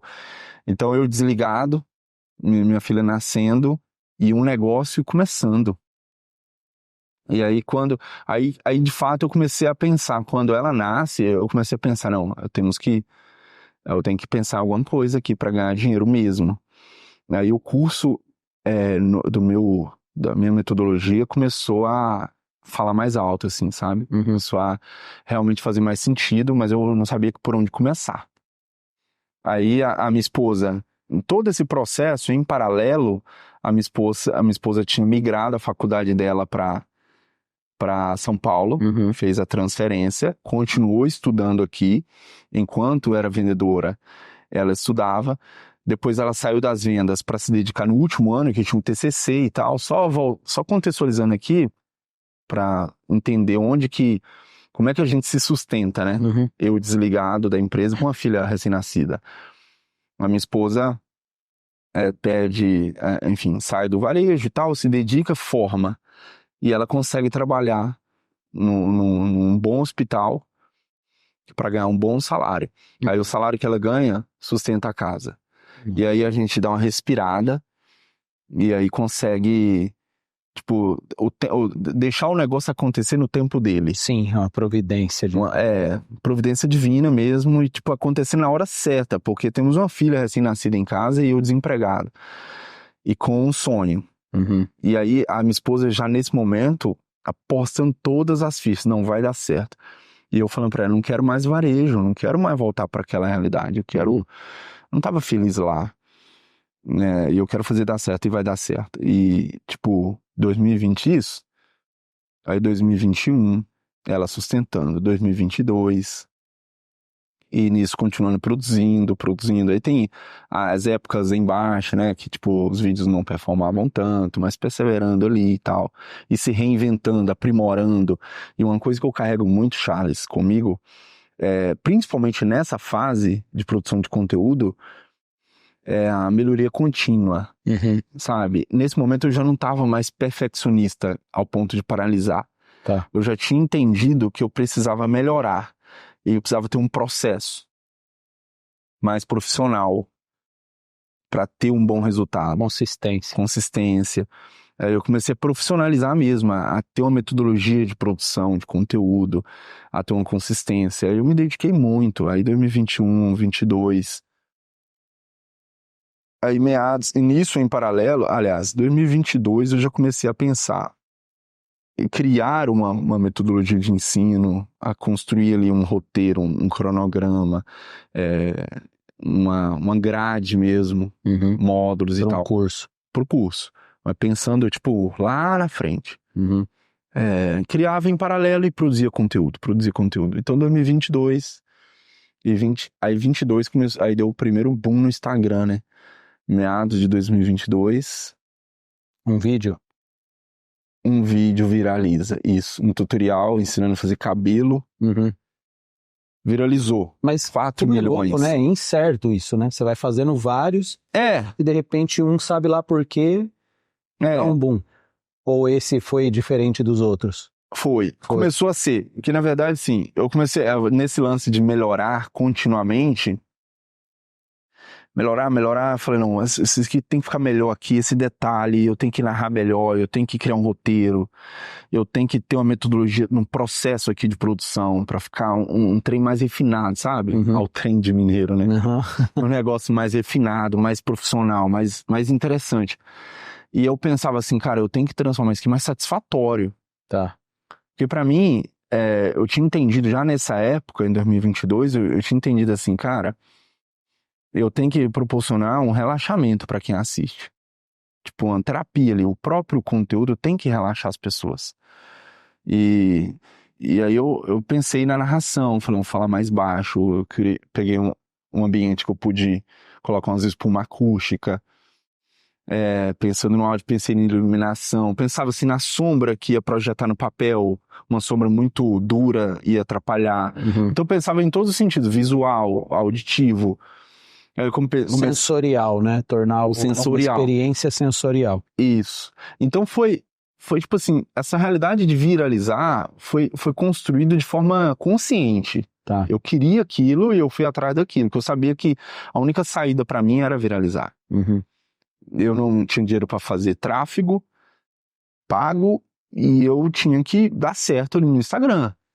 Para mim, se eu quisesse vender alguma coisa. Então para mim eu falei, na minha cabeça eu pensava, eu preciso proporcionar para quem assiste uma experiência agradável ao assistir os meus vídeos, né?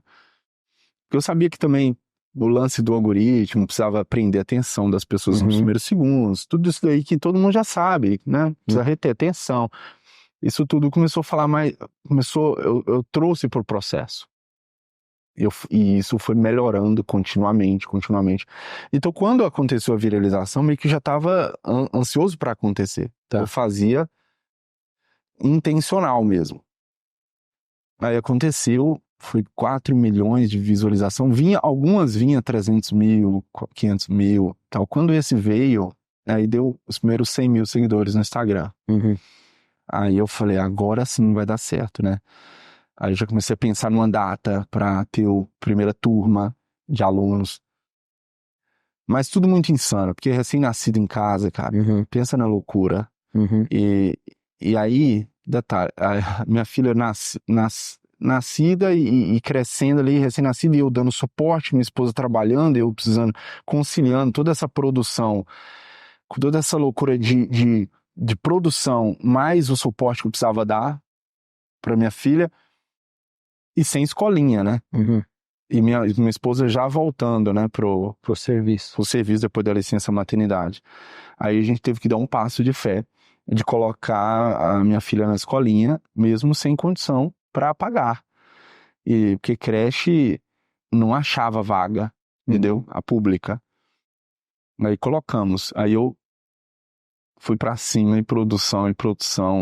Aí começou a acontecer com mais frequência, né? As viralizações. Mas, isso em 2021, só em 2023, né? Ano passado que foi abrir a primeira turma. Então fiquei mais um ano de 2022 inteiro e 2023 inteiro produzindo e crescendo. Com isso, nem ganhava dinheiro, então, com o desenho. A minha esposa sustentando tudo.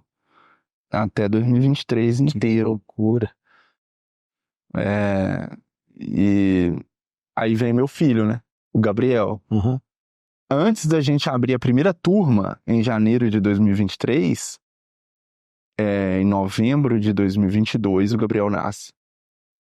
E a minha esposa... Aí a minha esposa, o que acontece? E isso foi uma provisão de Deus também, cara. Porque a minha esposa estava trabalhando, e aí, não sei se teve uma lei lá do governo Bolsonaro que as grávidas não podiam trabalhar no Covid, no hospital. E aí o hospital afastou a Ana no período ela trabalhou na frente de Covid, mas quando estava ali encerrando, eu sei que encerrando o auge do Covid, o hospital afastou a Ana. Aí deixou ela em casa.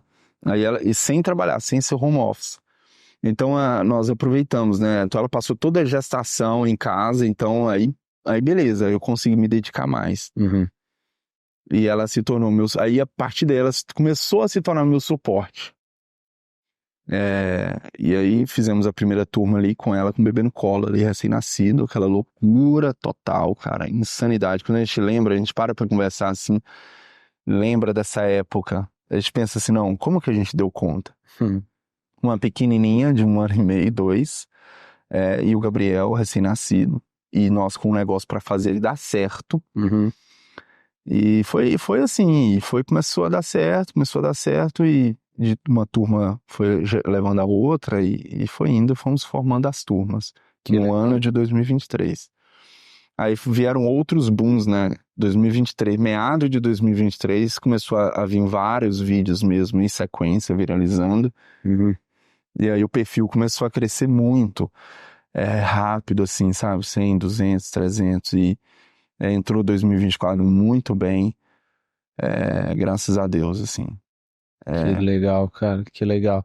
É muito louco, porque eu tô ouvindo tudo e pensando o quanto você foi cirúrgico, né, na perspicácia de produção de conteúdo para vender intencionalmente, porém ainda não tinha um produto para ser vendido. Havia a ideia de um produto para ser vendido, um curso que ainda estava sendo construído aos poucos, mas eu já assisti vários vídeos seus, e os vídeos, essa questão da experiência sensorial conscientemente construída ali em cada vídeo, dispensa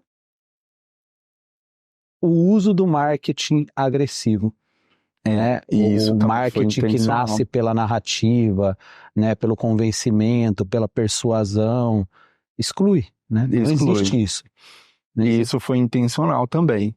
E aí eu recupero um aprendizado que eu tive na faculdade, sobre o marketing mais discreto, o marketing mais sutil. E aquilo que você fazia nas lojas, né? Humanizado.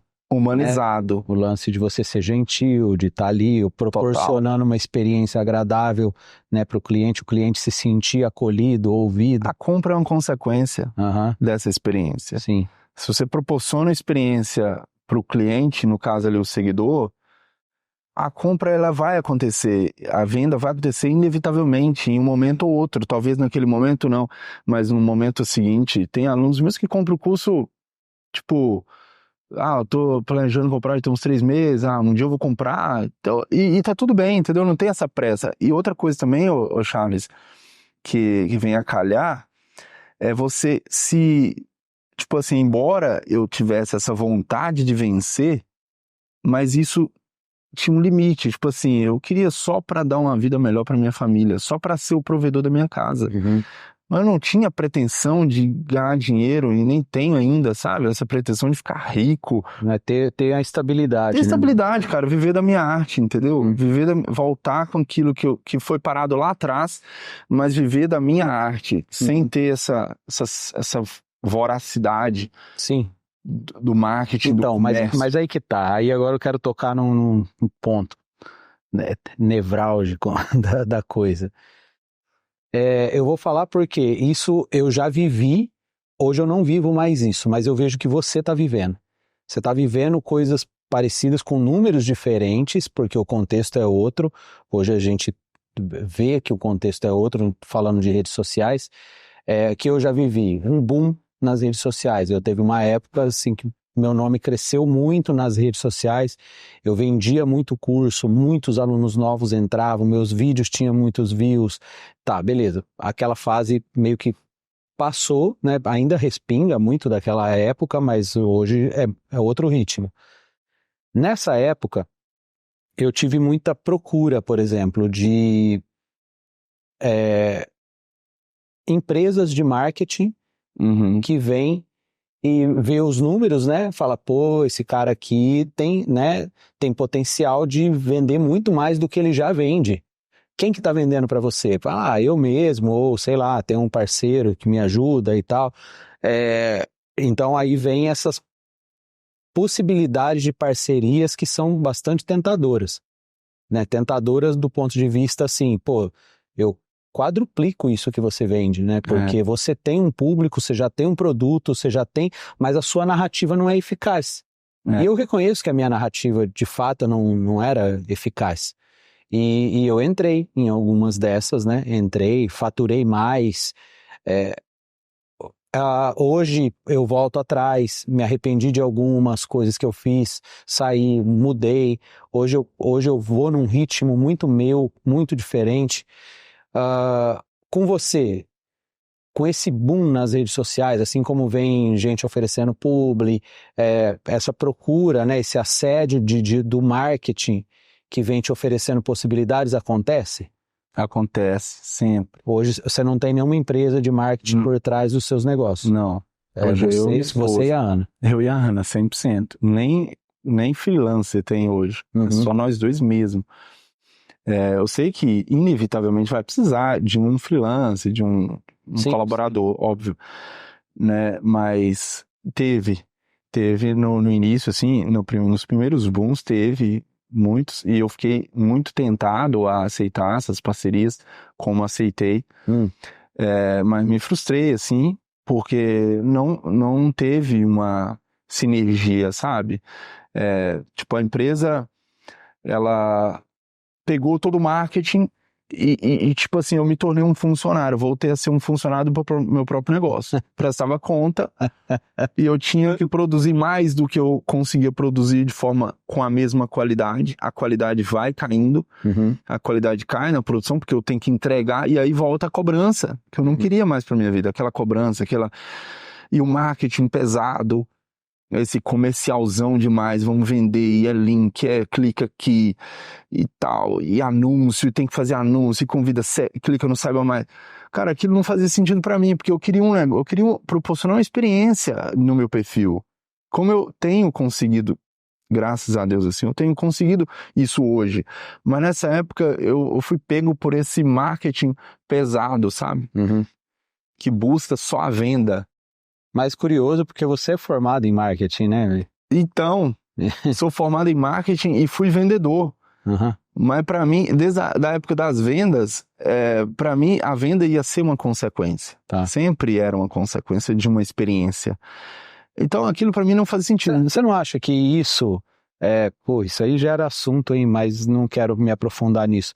Você não acha que isso é consequência desse olhar mais sensível que a arte nos inevitavelmente proporciona em relação à maneira como a gente entrega o nosso trabalho na intenção de proporcionar às pessoas o bem que ele nos faz, entende? Exato. Não sei se foi muito Não, complexo. Compreendi perfeitamente.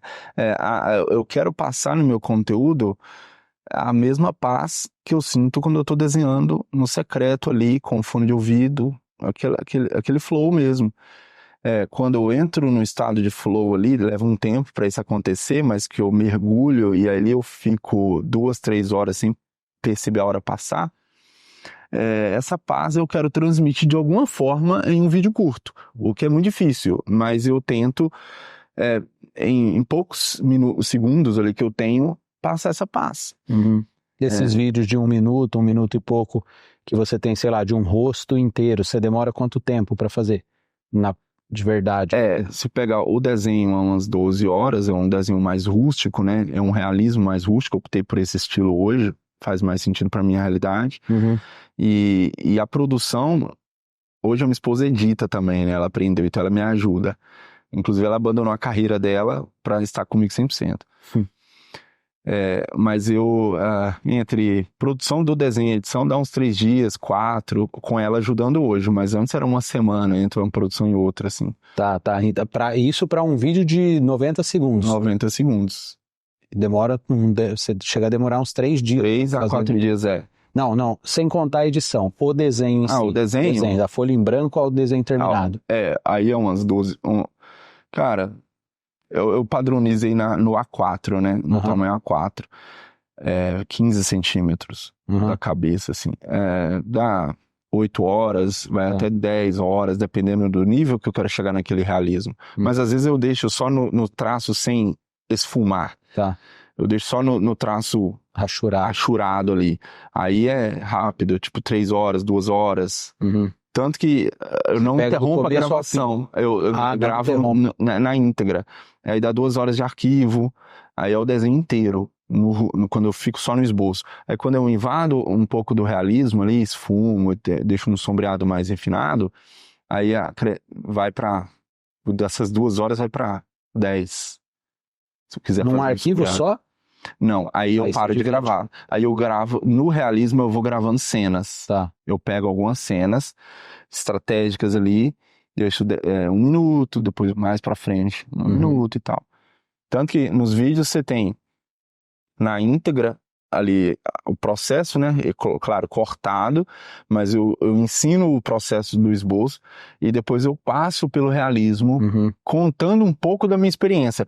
Então, no esboço é mais didático, no frame a frame ali. Tô entendendo. E no realismo, aí eu conto um pouco da experiência do flow, a experiência da terapia sensorial, Então, eu divido em 2 partes o meu desenho, né? Umas partes mais prática, mais adrenalina, que é que você fazer dar certo ali aquela estrutura, fazer ficar harmônico, e depois uma parte mais relaxante, que é o processo de porque a parte de construção realmente é mais tensa, né? É o medo de errar, né? O medo de errar, e erra, tá? Sim, erra. Às vezes eu falo isso no tutorial, quando eu não gostei, não curti. Eu vi esses dias no último vídeo. Galera tudo, não gostou. Entendi. Pô, que massa, cara, que massa. Então, houve a pausa na arte, né?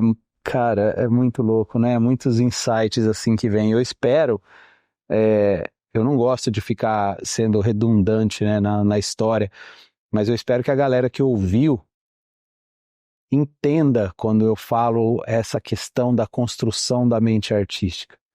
A construção, vocês viram no episódio passado o Juarez que conta a experiência dele na Itália. O cara, ele desenhou a vida inteira, não houve pausas, né? Ele só vai avançando, desenhando na rua, aí vai desenha na praça, e desenha em shopping, e vai estudando desenho, e vai para Itália e tal, ou seja, o cara o tempo todo ali estudando desenho.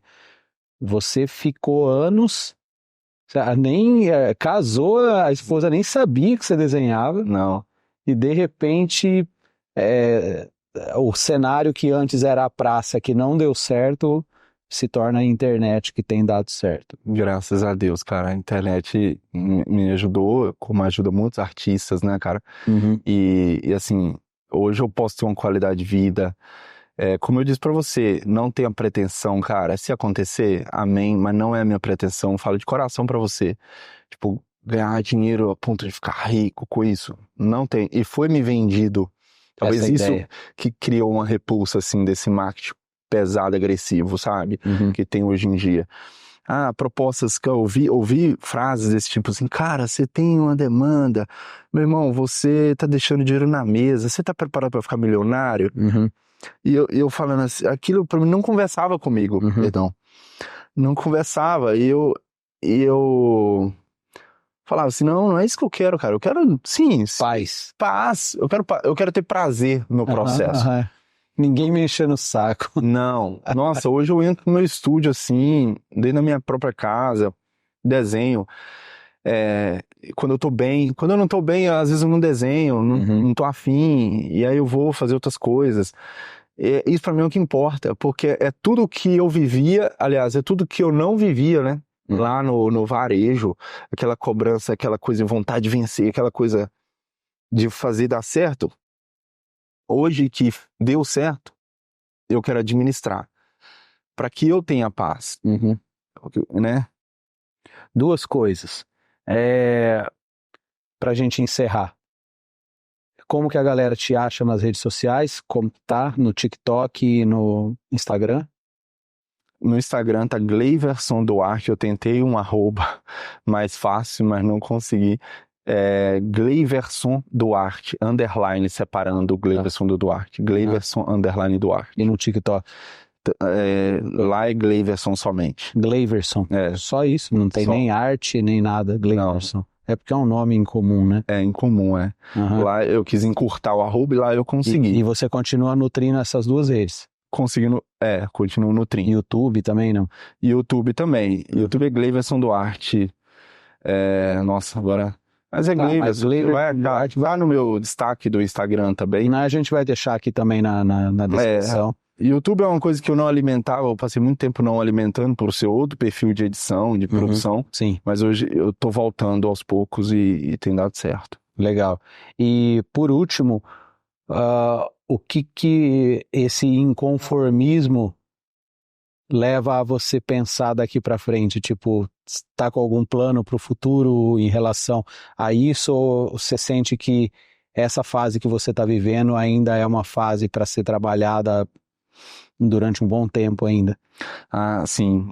Tenho na minha cabeça, assim, eu quero melhorar o meu produto, que é o meu curso, atender cada vez melhor os meus alunos, conseguir melhorar o suporte que eu dou a eles. Isso para mim é o que mais me consome energia, assim, sabe? O seu curso, eu sei muito pouco. O que ele tem de diferente, por exemplo, do meu curso? Eu tenho um curso de desenho também, de realismo. O seu vai mais pro lado do desenho à mão livre. Isso. Esse é o principal diferencial? Curso de desenho de retrato à mão livre. Isso. Tá. Desenho de retrato focado em rosto. E ele não vai pro hiperrealismo. Tá. Ele fica só no realismo mais rústico ali, que você consegue ver o traço do lápis. Né, você consegue identificar claramente que é um desenho, mas é a mão livre. Se eu falar para você que é um diferencial, não sei. Tá. Mas o curso o diferencial que eu quero dizer é que é diferente, né? Sim, diferente, no sentido de diferente.